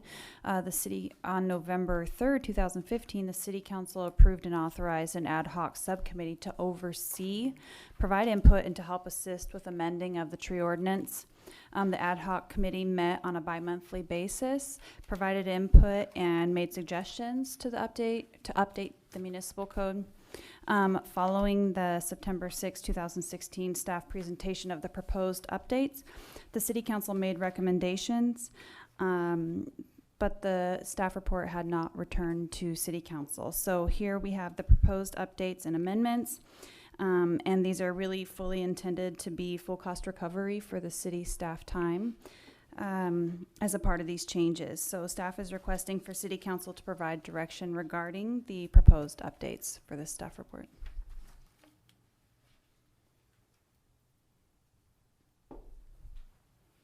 Okay. Is there any questions or comments? I still think it's overreaching on private property. You went from 24 inches down to 12 inches on private property, that you have to get a permit and ask permission to cut down a tree on your own property. It's just... Bill Spear, we have a speaker.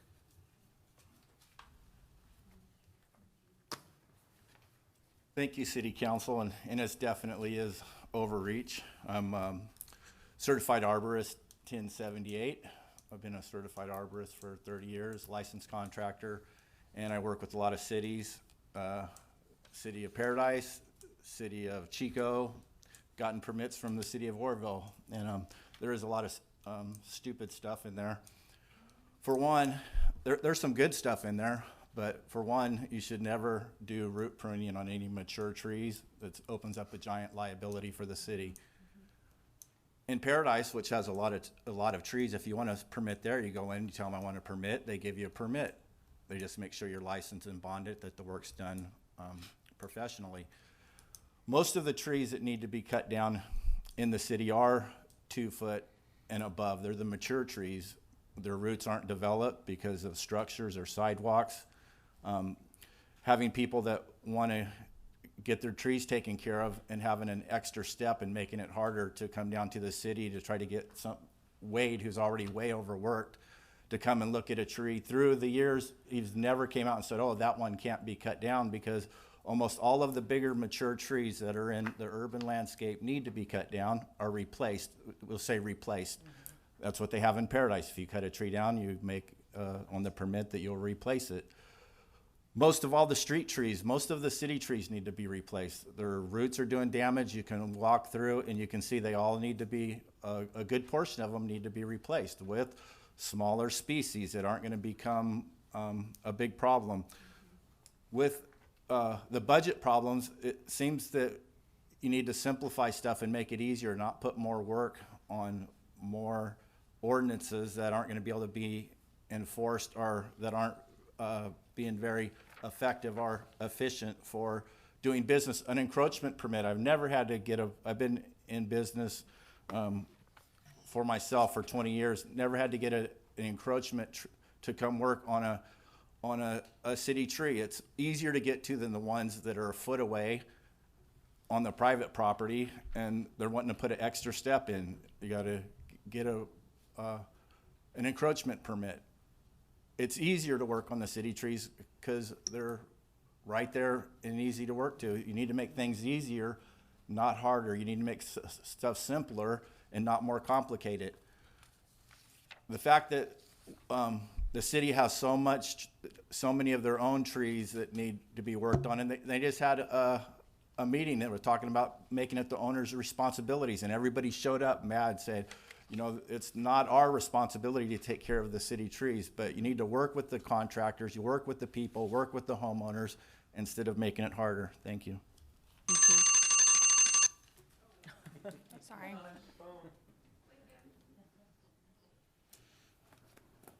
We do have an issue with a lot of our city trees, and I just don't think that this is, I think the entire thing should be scratched and start over. The intent was good. The intent had a purpose, but it's gotten so convoluted with, it's like you said, encroachment permits, and this, you know, the city trees are causing issues, and now the property owners are supposed to be responsible for it. And if we don't come in, what are you going to throw us in jail? It just is gotten way out of whack. So,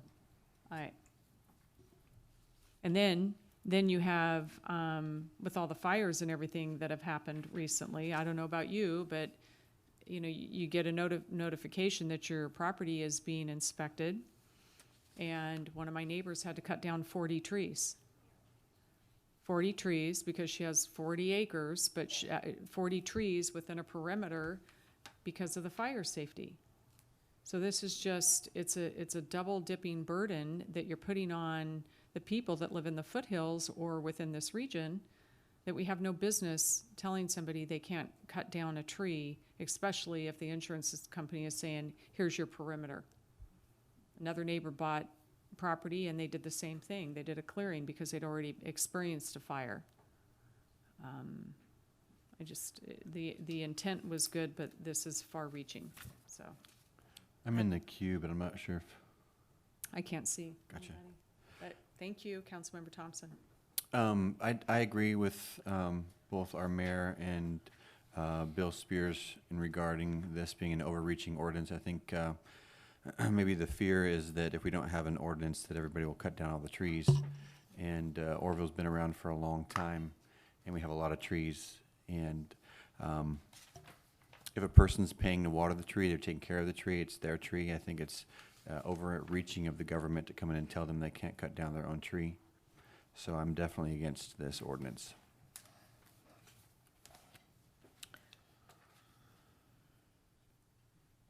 I wasn't on council, but I know I was sitting in the audience. Correct me if I'm wrong, but I think that the original intent and purpose was to preserve the mature trees. It was. That was the extent of it, right? This stemmed from the incident at the cemetery with the sycamore trees. And so to continue this on to the private property owners, and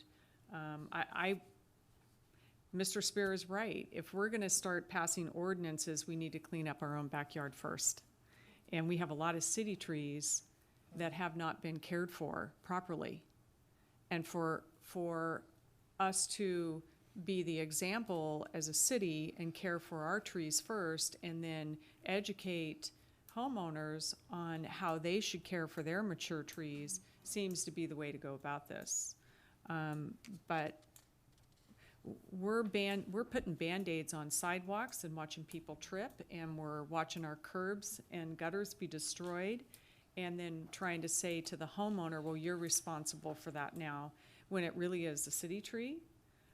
George Barber said it really well one day. A couple of limbs fell on one of his cars, and we didn't cover it, and then he says, you know what?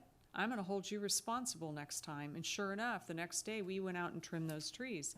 But for us to write an ordinance and say, well, if the city has to do it, so does everybody else. It's like, you know, I'm responsible for some pretty big trees on my property, and if I don't take care of them, it causes me personal damage.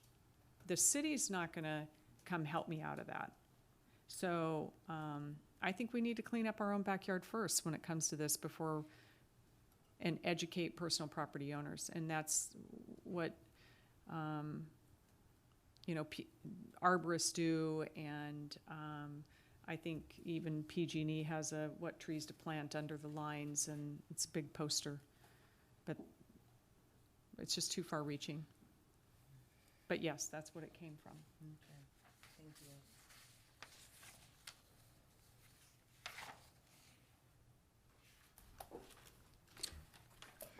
So This is another one that's back at council's request, so that we do need direction on how to proceed. I was the one that requested that this be brought back. Because there have been several large trees that have been cut. One because a property owner wanted to sell some property, and down by the river, he cut 2 huge trees. And then one of the grocery stores said that the tree was interfering with their sign, and so they cut it down. And I'm trying to stop the cutting down of these mature trees that are in good shape around town that don't deserve to be cut and don't need to be cut. I don't know about far-reaching.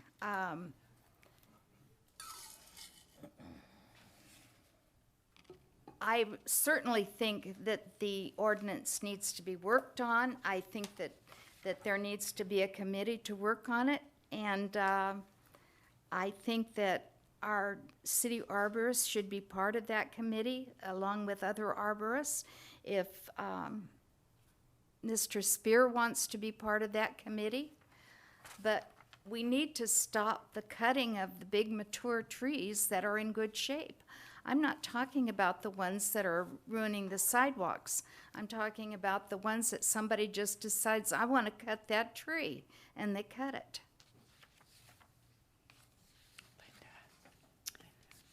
I think we have we have a speaker on 8.2. Bobby O'Reilly. Thank you. Sorry. So I remember, I believe it was about a year ago. Terry could probably name off the date, but there was a tree down on Robinson, I believe it was, that the property owner, after the incident, the property owner said that they would have cut the tree, but they couldn't cut the tree because they weren't allowed to cut the tree. Anyway, this thing was huge. It was a full-grown, gigantic tree, and the darn thing tipped over just out of nowhere and landed in the middle of the street, all the way across the street, creating property damage for others. The property owner would have took care of that tree had they been allowed to take care of that tree. I just recently purchased a property here in the city limits. We're working on the property right now. I am glad this came up because I was unaware that we're not allowed to do our own tree work.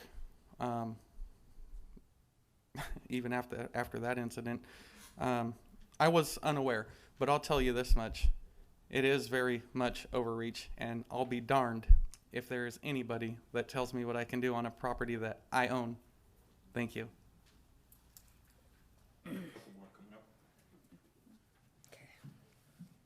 So whoever turned in a card can step forward. Bill Bynum and Carol Anderson. Yes, Bill Bynum. I'm also spokesperson for Save Oroville Trees, and yes, that is what happened when 200 plus trees were cut down, and some of them would be designated as heritage trees. And the idea, and you said it, Mayor, that we needed an ordinance. You said it on TV. If we had had an ordinance, those beautiful trees wouldn't have been cut down. The idea was to get an ordinance to protect those big, beautiful trees. And I go to the Park Commission meetings, and we had 2 members of Save Oroville Trees on that ordinance committee, Kent Fowler and Susan Sims, both of them arborists.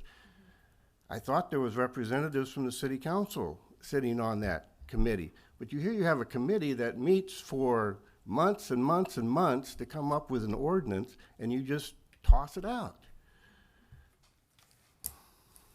Very frustrating. Last time this came before the council, the problem was, well, you shouldn't be charging people money for these trees. So it was sent back. Well, then fix it and bring it back again. But you need an ordinance. Every city needs an ordinance. You can make it as freewheeling as you want. You can protect the property owners, but doggone it, you need to protect those beautiful heritage trees. That was the idea in the first place. So please don't be so cavalier about, well, we'll just do what we want. We don't need an ordinance. That's not true. You do need an ordinance.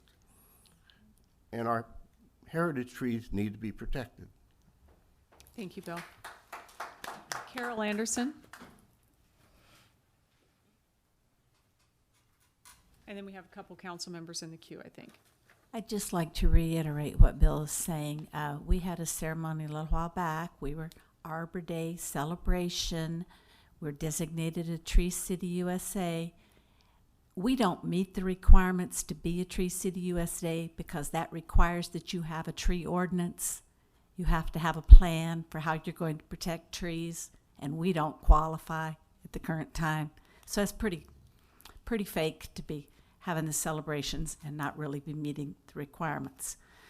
I don't know how many of you have been around here a long time. I've been here for more than 40 years, and it's hot in Oroville in the summertime, and the asphalt creates a microclimate that makes this city very unpleasant if you're walking across the black pipe parking lot without any trees for shade, if you're walking down the street without any trees for shade.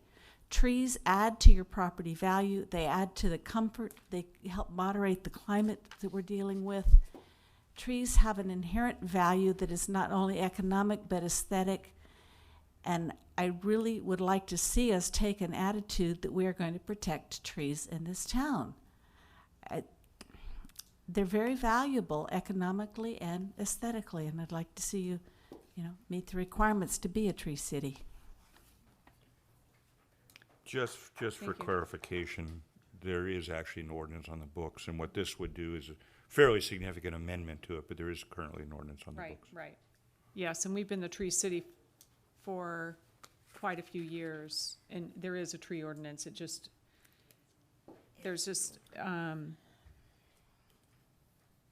Anyway, it just still needs work. There's already an ordinance, and the reason this was brought up was because some of the heritage trees that were cut, it wasn't a heritage tree ordinance, and so we were trying to improve it, but it just has too much information in it that goes too far for me. Councilmember Thompson, then Councilmember Del Rosario. I hear this term, the heritage trees, and I don't have a problem with that per se. The problem I have is telling somebody who owns a tree that they have to get permission from the city to cut down their own tree.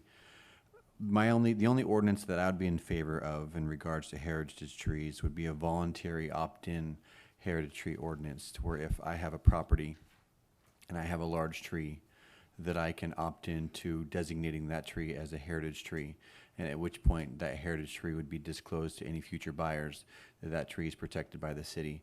But to come in and enforce your power on somebody and say, hey, by the way, your trees that you could have cut down before at a certain rate, now we're changing it for you, and just imposing ourselves onto the citizens on their own property, on their own.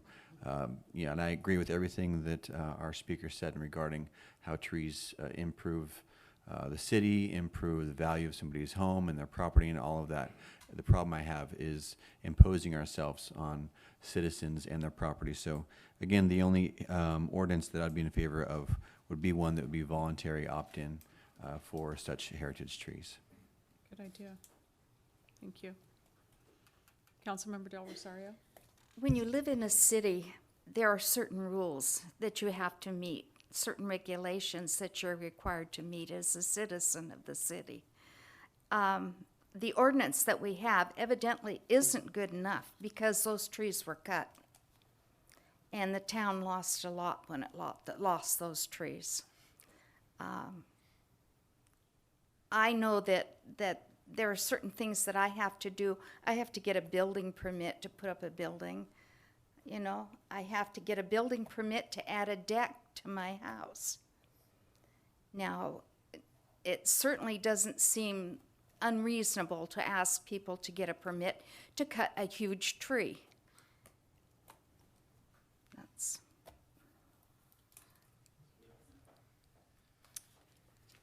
Well, this is for direction anyway, it's not a direction I'm gonna give to move forward on this at this time. I'd like to make a couple of comments. And I agree that we desperately need a heritage tree ordinance. We need something so that the debacle that happened 3 years ago with PG&E doesn't happen again. I think this could be compressed maybe and made a little bit, maybe condensed a little bit so that it's not 6 pages in a tiny font. Or it's 8, I guess. Pardon me. I think it could be maybe made more simple and take out some of the things that are problematic for people. I really think it needs some more work, but I am in favor of a tree ordinance. We desperately need one. My question again is, how did they set the fees? And I know they're talking about the time it takes for city employees to go out and do things, but it seems steep to me to charge $125 for someone to get a permit to cut their tree. And if it's a dead tree, it still costs $50. I think it could be done less expensively for the public. And I'm not sure how Chico's tree ordinance looks. I'm sure this committee has looked at that. But I agree we need this tree ordinance. I'm just hoping that maybe it could be streamlined a little bit. So my suggestion would be that the council give us direction one way or another as to whether to proceed with an ordinance. The details, I agree with you, the details can be worked on. I would also suggest as a matter of parliamentary procedure that once the council starts debate, you not accept more speaker cards, because then the audience becomes part of the city council. Thank you. I think once you start your discussion, it ought to be limited to council. Marlene and Linda, would you be open to a voluntary, at least for now? Because I'm not, as you've heard, I'm not for a, pushing something on the A citizens. voluntary heritage tree ordinance would not have saved those sycamores. The cemetery agreed to have those cut. They said they were messy trees and they wanted them gone. So that's why the trees were cut, because PG&E asked them and they agreed to it. So a voluntary wouldn't have saved the trees. We need something that has some teeth in it. And Sherry is disagreeing with me. I'm just trying to work something out, maybe a compromise, because as I've stated, I'm not in favor of an ordinance that is imposing on to the citizens, but one that is voluntary would be something that I would support. And we have Eric Smith and Sherry Bunker, and I think that should close out the public discussion on this, and then we will move forward with the direction. Yeah, thank you. I appreciate your comment. Probably wisdom in that. But just to add a chorus to this, I lived in Sacramento County for a period of time, and on a ranch, 27 acres, very large, beautiful valley oak tree that, in my opinion, became diseased. In fact, there was 3 trees around this particular property that I lived at. And one of the trees fell and destroyed a part of the house. So there in Sacramento County, of course, the city of trees, and I had to get permission. It was a huge fine if you were caught touching one of those trees. It was on private property. And quite frankly, my wife and I were fearful to be in the house when there was a storm, and I wanted to remove some of the limbs. And the city arborist denied that request. And so when the storm came, we, guess what, didn't stay in the house. We were fearful. So I think, going to the comment, there's got to be a balance between private property rights and trees that are in and around your property that you, though maybe an arborist or another city official might not feel there's an issue with, but you feel personally, I don't feel this is safe. I'd like to, have some space here. So I just in thinking through, I get the whole heritage tree thing. I love trees. I mean, I try to preserve as many trees. I did a property development myself here in Oroville. PG&E made me cut down 50 trees, and I'd argue with them over each one on this 12 acres that I developed. But so I totally get that idea. But at the same time, private property owner rights, somehow you got to craft something, in my opinion, to where as I'm a private property owner, I have a tree with so many feet within my house or on my property, and I want to remove that. I should just be able to get rid of that dude if I'm afraid of it. At the same time, you know, trees that are more public in their orientation to property, even if it's on private property, I don't know how you deal with that, but I get the whole heritage concept, the beauty of trees, the idea of them providing a reduction in the urban effect with heating and all that. But I just think you can find a balance between private property rights, because I got some trees. I bought a piece of property over here in Rock Ridge, and I got this huge tree, and it's uplifting the concrete. I wasn't aware that I need to get a permit until just a few minutes ago, just like Mr. O'Reilly. And I'm You like, don't need one yet. oh, well, that's good, because it's doing a lot of damage. In fact, I called PG&E and asked them to, because the limbs are going into the power lines and all of that. So just a balance between private property rights and the ability to remove a tree without a lot of drama of getting permission and then arguing with the city arborist, you know. Gosh, I think that's a bad tree, and then no, we think it's a good tree. Somehow I should have some freedom there as a private property rights owner to make some of those decisions. Anyway, just adding to the chorus. Thank you. Thank you. Sherry Bunker? Sherry Bunker, good evening, Mayor Dahlmeyer and council. I would like to respectfully disagree with Miss Marlene. None of you were on the council except for the mayor at the time that happened. I was. We were told emphatically that this was a hazardous situation to the citizens of Oroville.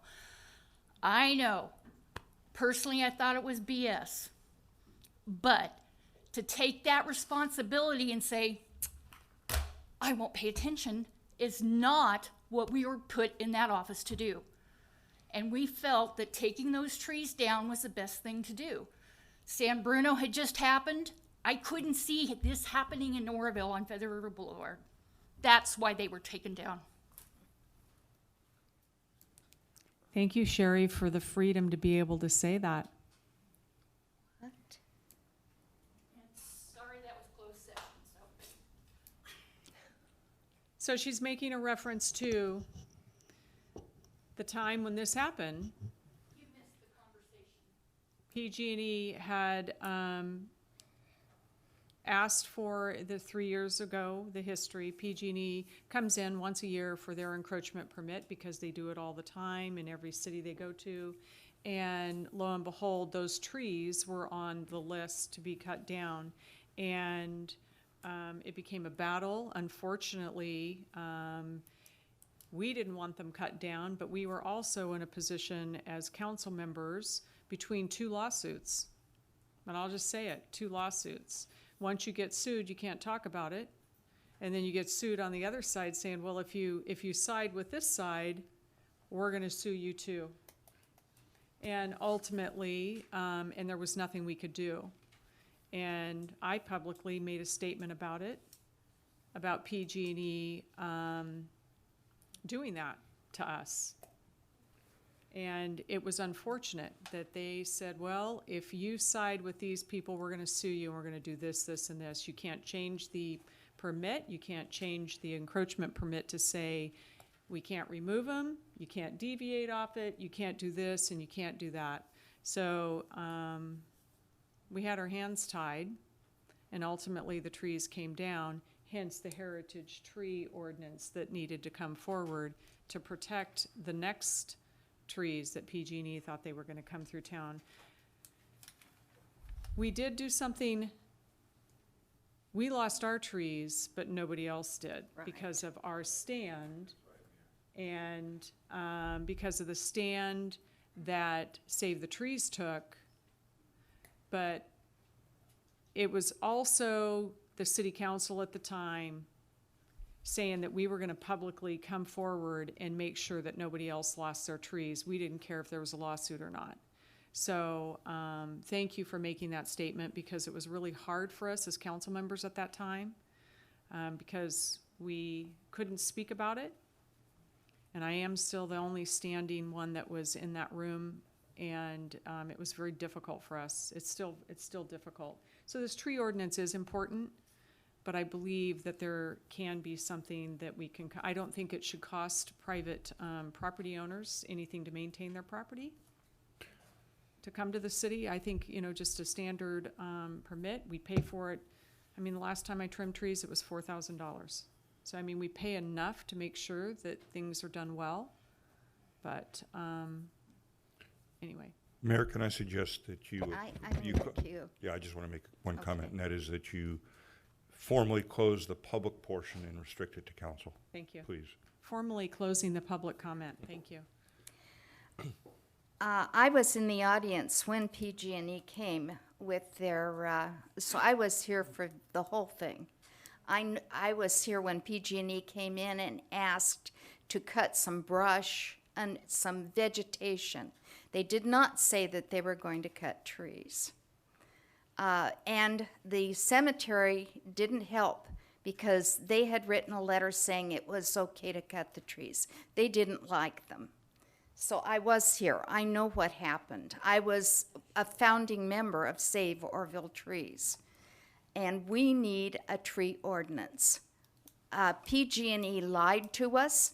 There was no need to cut those trees. Those roots had not in any way encroached on the gas lines, and they could have just as easily moved their gas line. They said, oh, it will take years and millions of dollars to move that gas line. But when a gas line needed moving in Rayleigh's, how long did it take? Not even a month.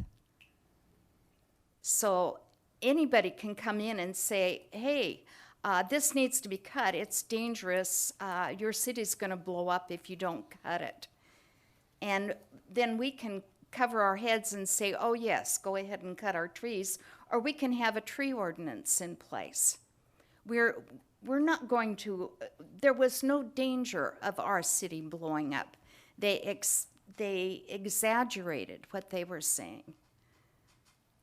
We definitely must have a tree ordinance. We have to stop cutting our trees. Councilmember Draper? Well, for the record, I would just like to add, along with Councilwoman Del Rosario, that those trees never posed any danger. They were 128 years old. They'd been there 60 years when those pipes were placed there. The pipes were small 3-inch steel pipes. The PG&E never dug them up to see if there was any damage from roots. So we could still be all blown to kingdom come as far as PG&E says. They never looked at the pipes. They never looked at the roots. So they cut the trees down, and over 200 trees in this city. And many of us were out there at dawn several mornings trying to prevent them from being cut. And so I am with Ms. Del Rosario that we really need a tree ordinance, especially for heritage trees. And one other thing. I read in the paper a year or so ago that PG&E is now flying over the pipelines to ensure that they're all okay. And my thinking is that they wanted the canopy of those trees removed so that they could see it easier from the air. And yeah, it's a real loss. When you go by that cemetery now, it doesn't look the same, and it never will, because they won't allow any trees to be planted there in place of the ones they cut. But yeah, I'm for a heritage tree ordinance as well. My suggestion would be somebody make a motion one way or another, and you can debate it from there. Well, it's for direction, provide direction as necessary, and I think Councilmember Draper had a good idea to refine it down, to not be so hard on the private property owners. Make it a heritage tree ordinance, you know, work on it that way. I mean, We can certainly take that direction. All right. Any other All right. council members? Thank you. Moving on.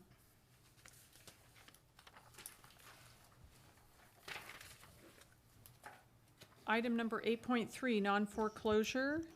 City Council will consider authorizing the non-foreclosure of a city loan. Amy.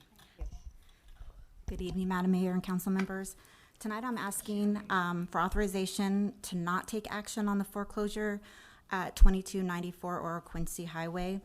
It's not financially feasible as the primary mortgage had worked out a modification deal with the homeowner, and some back payments were added on to the loan, as well as fees and a lot of additional things that weren't approved by the city. And based on the comparables that we see even right now in this market, it wouldn't make sense for us to pay off the primary mortgage. The impact is there's no general impact fund, or there's no impact to the general fund. However, we would not be recuperating the interest or the principal payments. So I have a really quick question. You said they modified the loan and added additional stuff, but if we're a subordinate or second loan on that, how could they do that? They do it all the time. We should be notified. We should be given the opportunity to. Well, it's an illegal loan if they do that. It for some. Thank you. Well, so it's not an illegal loan. What happens is usually it means if they add something to it, then they actually go into second place and we would go into first place. Right. The problem is we have dealt with these in the past, and typically what happens is, number one, they disagree with that, and number two, the only way to solve that is you have to litigate that. You're going to spend far more litigating, over who's in first place and who's in second, and there's no guarantee as to who's going to win. This is going to sound really odd. Do I think that we have a fair chance of winning that litigation? Sure, but do I recommend that you spend the money to get to that resolution? I don't, at least not in this current fiscal climate. I understand, but if there's not subordination agreements negotiated, I mean, that's just standard law. How could that not hold up? I don't understand that. But is there, and then the other thing that I would have, Amy, is there a certain lender that continues to do that to us? I didn't make note of the lender. Some of the bigger ones have done it. We recently worked with a lender that was so difficult, and I can't remember the name of that lender, Mr. Huber, but we could not even get a payoff for a loan that we were foreclosing on. They make it very difficult to try to get information to even to cure a default, which is in this instance, we were trying to cure a default to take possession of the home. We had to go through the title company that we were using for the foreclosure, and it's just a fight. It's still a fight. I mean, it's getting better, but working with some of these larger mortgage companies has been difficult. Okay. Any other questions or comments? And this is the first-time home buyer program. Correct. So we're doing a service for our community, and then this is how we're treated. Right. Correct. Okay. Looking for a motion on item number 8.3. I move that we authorize the non-foreclosure of city loan interest on the property located at 2294 Oro Quincy Highway. I'll second that. Are there people in this house?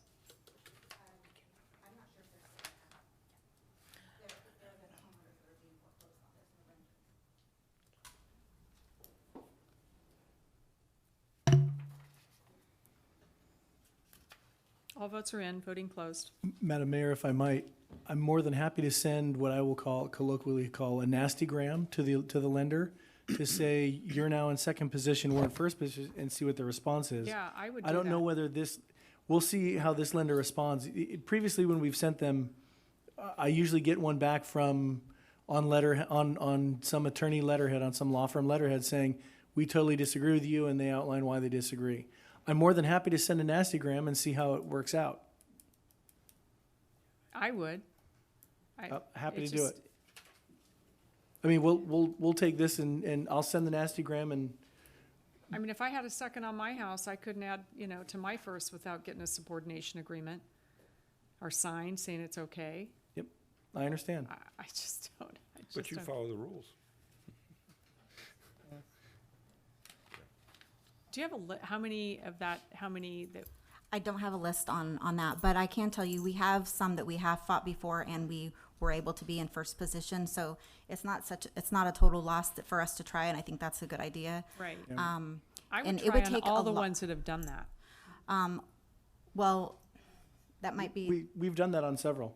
and that might be difficult now that they've already gone through foreclosure and they're owned by somebody else now.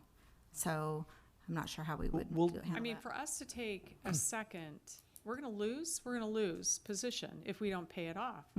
I think it should be mandatory that we do. And I mean, it's $100,000-something, and then we'll own the property and we can sell it. Right, and when we have the borrower sign the loan documents, there is a document that states that from all of the people in position ahead of us, we're usually second position, but there's occasionally a closing cost one where we're in third position, that they sign, that they state that they will subordinate if there be a subordination request. But there have been a number of times, and I won't say, I mean, I might have been far-reaching saying a lot, but there have been a number of times where we didn't even hear about it. They've never asked. They've done modifications more than one time. They might have started to go into foreclosure, and then they added all their back late payments and then the foreclosure fees, and they've added additional time onto their loans without our approval. We do get subordination requests often, so there are some lenders that are doing it the correct way, but there are those that are not. Yeah, so now I would send a letter on this one and just tell them that we're in first position. And that's the law. We'll do that. And some of the banks are so large that I don't even think that they know what one part of their bank is doing to the other part, because we've had ones where we actually did just that. They tried to foreclose on our property. We said, no, we're in first position. We took the property back, and for over a year, the person that ended up moving into that property, it was a lease to purchase, had letters from the bank coming and saying, you're not making payments, this is our home. And then they were basically being like harassed by the bank when they were not in the first position. So it's been interesting. So, but we will do that. We'll definitely send a letter. I think in the future too, whatever lender it is, to send a cover letter to say that you realize that this is and put it on notice, that when the loan is final, that you send it on top of the loan documents that you're having to sign subordination agreement with, that this is a subordination loan, and if you don't, that basically will be in first if you foreclose on this or add any modifications. I would make that a cover letter on any of the loans. So that it's on record that they were notified when they did that if they make any modifications, any add-ons, or any additions, that we become in first place if they don't, that you have a subordination agreement with us. And what happens though is the local mortgage companies that do the loans with the borrowers, they sell them immediately. Right. So some of that paper, gets lost because they do sign a document stating that they will get subordinated. Right, but if you put a cover letter on there that is just an additional piece of documentation that not only do they know, but I understand that they get sold off, but it becomes part of the loan package. You know Yeah, that. I do So know it's part that. of the loan package that it becomes, a top, and if there's a second and they know it's a first-time home buyer, they know there's a second on the loan and they know there's a subordination agreement. Can you help draft that or? Sure. Yeah. Thank you. Okay. Thank you. Thank you. And that motion carried unanimous. Thank you. Moving on to 8.4, and there is a speaker, approval of a tree removal request by property owner. This is the staff report that was brought to the council by Parks and Public Works Supervisor Wade Atterbury, but he has gone home sick today, so I am filling in for him. This is a request from the property owner of 1150 Pine Street, requesting to move 7 Chinese elm trees and allowing the suitable replacement with the city's supervision. And the homeowner has agreed to remove the trees and work with city staff to replant those suitable replacements. And this would be a tree removal permit because the trees fall within the city's right of way, even though they are privately owned. Who planted the trees originally, do you know? I do not have that information. I can gather that for you.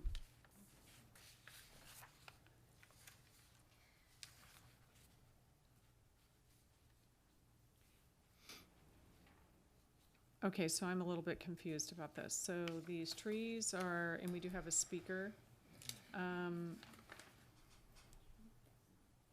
They're on private property, but they're in the city right away? Because the property line goes to the middle of the street typically, but that street is city right away. So those trees are privately owned. but So fall. what happens is the right-of-way extends behind sidewalk some distance, depends street to street. So these are technically in the public right-of-way, but if you were a property owner, you'd think they were your trees. And that's why they take the permit, because they're public trees. Even though if you drove down the street, you'd say they're on my property.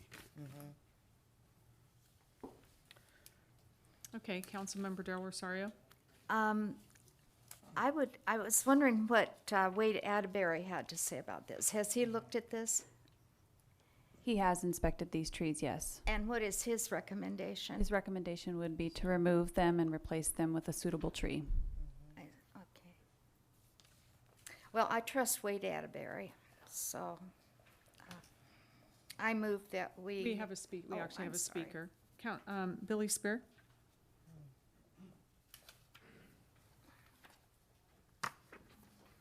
City Council. Well, I trust the property owner. I like Wade, but, you know, I have property, and the first thing I do is I plant trees, and I think, how can I make my property worth more? And you plant it in the right place, and then you have uptake of taking care of your property. And when something becomes a liability, you use the resources to take care of the liability. You know, a lot of, I'm pro-life, but there's a lot of people pro-choice. But I believe according to the trees, that a person should have the choice if they want to cut down their trees and replace them. They're not gonna, I love trees. They're gonna plant them in the right places. They're gonna take care of them. The city's gonna be beautiful, not because of the city making ordinances or getting in the way of progress, but by making it easier for its citizens to take care of their own property, to make it easier for us to work with the city, not to, according to our current fiscal situation, as the attorney just said, we need to do less and do it better. We don't need to be in the people's yards telling them what to do about their trees. I want to make sure you know the recommendation, I'm sorry, I'm over here. I want to make sure you know the recommendation is in fact to let them take them out. I know, I'm just All right. using my time to reiterate. We wouldn't even be here, wouldn't even be talking about it. Say, yeah, go ahead, cut them down, replace them. The person's gonna plant them to make I got trees all over the place. I plant trees all the time in the proper places. I tell them the proper trees to plant. If you want it to do good, you got room here, you can get a big tree or a little tree. When you get the government into it, you wind up with sycamore trees planted straight in the middle of Lincoln. Now, why would people plant sycamore trees right in the middle of Lincoln with a tiny growing area? That's when government gets in the way. From the start, they're already outgrown their planting area. How are you going to prune them? You'd have to shut down Lincoln Boulevard with these trees that are going to be massive. Then when you want to cut them down, they're going to have a big outcry of people saying, oh, you're cutting down the trees that are already roots doing damage to the street. How much is that going to cost? People are smart enough to know where to plant their own trees, when they need to cut their own trees down. We don't need the city trying to tell us, oh, you can't cut that down and have to be in fear of going to sleep at night because the tree's cracking or because it's doing damage to your foundation or whatever the case may be. Thank you. Thank you. Madam Mayor, I have one more card from Loretta. Loretta?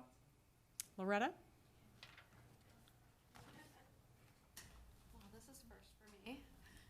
Madam Mayor and council members, my name is Loretta. You bring the microphone down so we There can go. hear you. Can you hear This me is better? the first, don't be nervous. This is the first time up here speaking. Of course, I sit back there with lots of opinions, you know. I just wanted to let you know that I am the property manager for this owner of the property. His name is Saab Bagri. He's purchased this property back in August, and he picked up a property that just really had a lot of work that was needed to it. So we've been working together, And he's in his next phase here to go ahead and clean up the property. And some of these trees we have stumps all over the property that need to be ground down to where they're not trip hazards anymore. We're not sure who has come in the past and done this trimming or the work, but it's not good. It needs to be taken care of. The trees are growing up and out and into the side of his roofs and the eaves and causing some damage. So his plan is to get these taken care of, the trees trimmed and some of these stumps grinded, a couple of them removed, replant proper trees in the right places, and he's going to be working with a tree person to make that happen, and of course with Wade Atterbury, and then get the roof fixed, the eaves done, gutters, and then repaint the building. So that's the plan for this property. So I want you to know this is a long-term hoping to improve property as well as helping the downtown area. This property really needed some help. It's looked really bad for a few years, and so I'm proud to be working with this owner. So I'm hoping that you will give him the recommendation that he needs to continue with the cleaning up the property. Thank Okay, you. thank You did a very good job this evening. Thank you. All right, looking for a motion on item number 8.4. Did Marlene do a Yeah. motion? I move that we, I have to get my,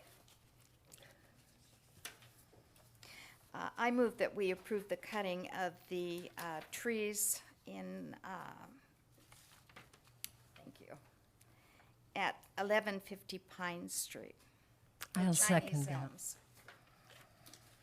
And I'll second it. Sorry. All votes are in, voting closed.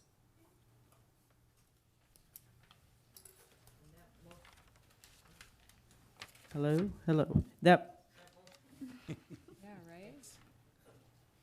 that motion carried unanimously. Thank you. Of course, with Councilmember Berry absent and not voting.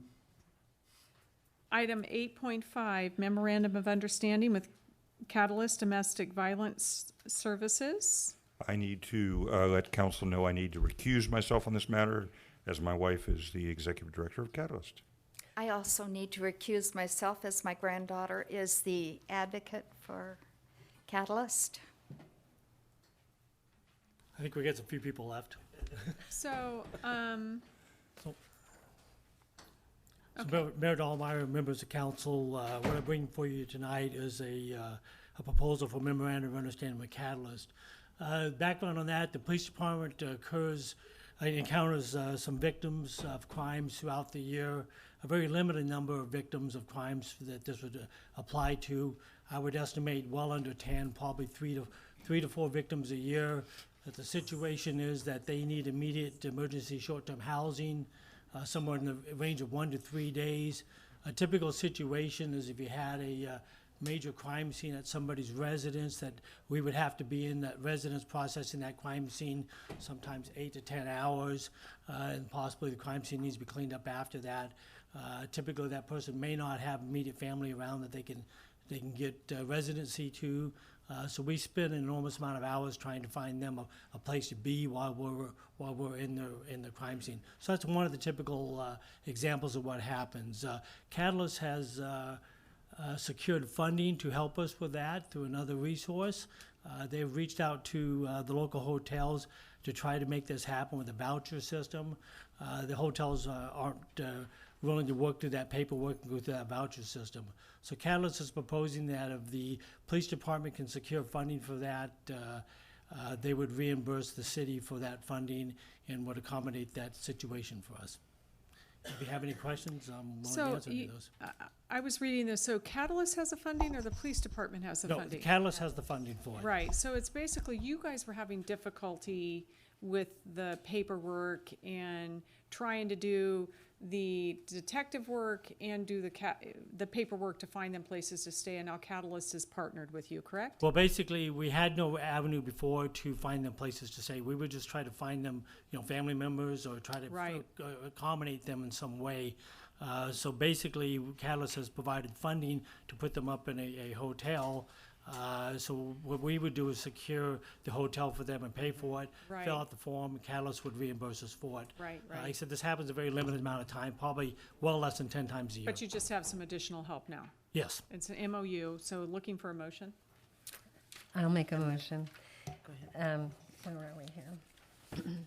May I ask a question first before you vote? Who's speaking?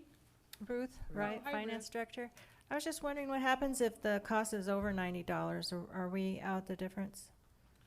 Well, I don't know, unless we put them up in a very expensive motel, it Oh. wouldn't be over $90, and that wouldn't be typical of what we would do. We would have instructions for officers that would mirror this, that, you know, and the motels that we would use would not be over $90. Charge over 90, okay. Yeah. Thank you. It says in here that the hotel charges are limited to the state-approved daily rate. So in other words, they can't charge over 90.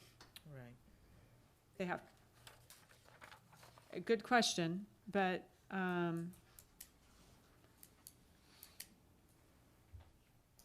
who would pay for the difference?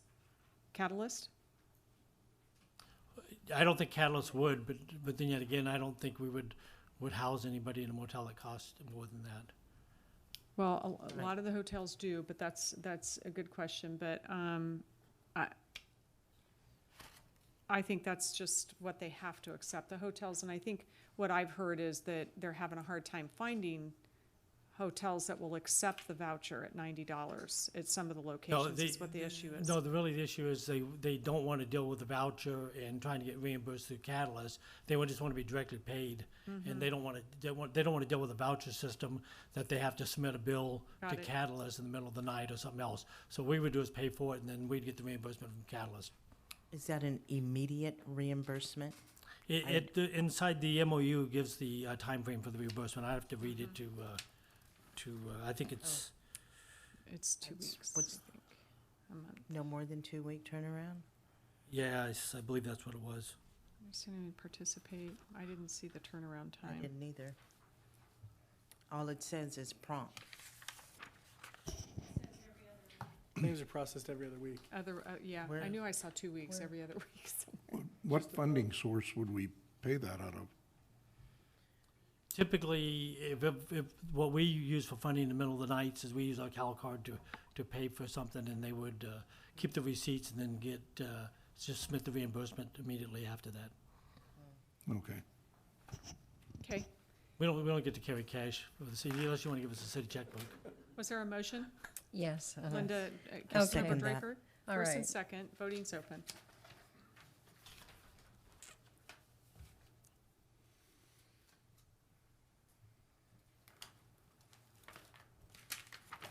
Whoops.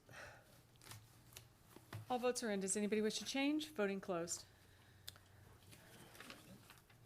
This motion passed. Thank you. Moving on to item number 9, council announcement and committee reports. Is there anybody that wishes to give a report? I'll report on the 25th of April. I attended the SBF committee meeting, and there was a few updates that were brought to the committee's attention regarding some plans that the Department of Water Resources has for our spillway. I've asked Mr. Murray if he would update that, but specifically in regards to access to the top of the dam, access to the spillway ramp, and updates on bike trails that a lot of community members have been asking about. Yeah, so I'm Matt Murray with the Department of Water Resources here in town. Just to provide a brief update, I mean, I'm kind of going to be reiterating a lot of the stuff that I think we've talked about already, but the department has already, written a letter, and we're working with ORAC here in town. That's the Oroville Recreation Advisory Committee, to try to bring a lot of these projects and things that we've been working on to try to help out the community during the lost recreation access we have while the construction's going on. So some of those improvements are permanent, which is really good. But specifically as far as access to the top of the spillway boat ramp and then the actual top of the dam crest road for walking, right now it looks like next summer is kind of like the rough approximation for when we're looking to reopen both of those facilities. So they should return back to the original use things are going to look a little different up there just because of the construction and the new emergency spillway and things like that. But yeah, we're actively working on the trails and trying to get all these components back up and running for the community. So, we recognize the impact and we're trying to do what we can. It's tough, trying to fix these things in a hurry. There's a lot of permitting and a lot of, things that we have to get through, encroachments. We've been working with your city staff, we've been working with the county, working with PG&E. Anyway, lots and lots of different groups that we have, within the department. And there's a big push, we're seeing it from all the way at the top to try to get as many things open as we can. So, with that, I'll probably leave it with that.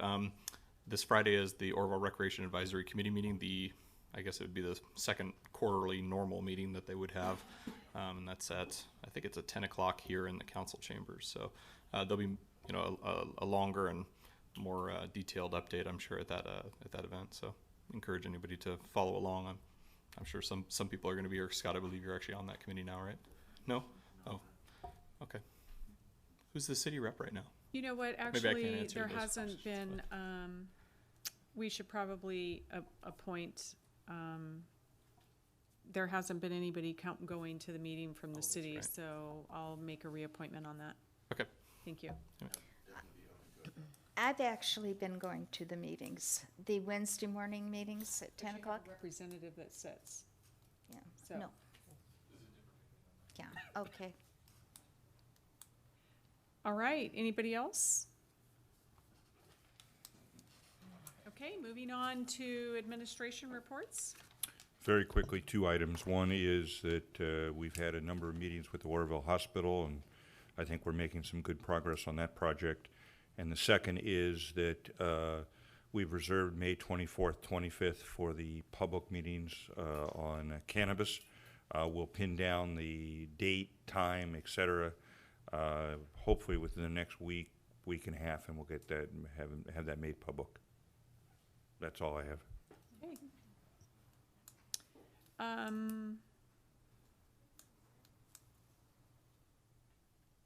Anybody over in this direction? Ruth? Well, you're working on OpenGov. You don't want to talk about that? Okay. All right. Correspondence, there are none. There isn't any. There are none. This meeting is adjourned. The next regularly scheduled meeting is May 15th, 2018. Madam Mayor, I believe the appropriate term is there ain't none. There ain't none. I can't believe that came out of my mouth. You can't. No, but I was writing down what's for dinner. Oh, Kale, beets, and goat cheese Oh, salad. God, So I that made sounds some not good. And my husband has not answered. It was related to paragraph 8 where they talk about paragraph,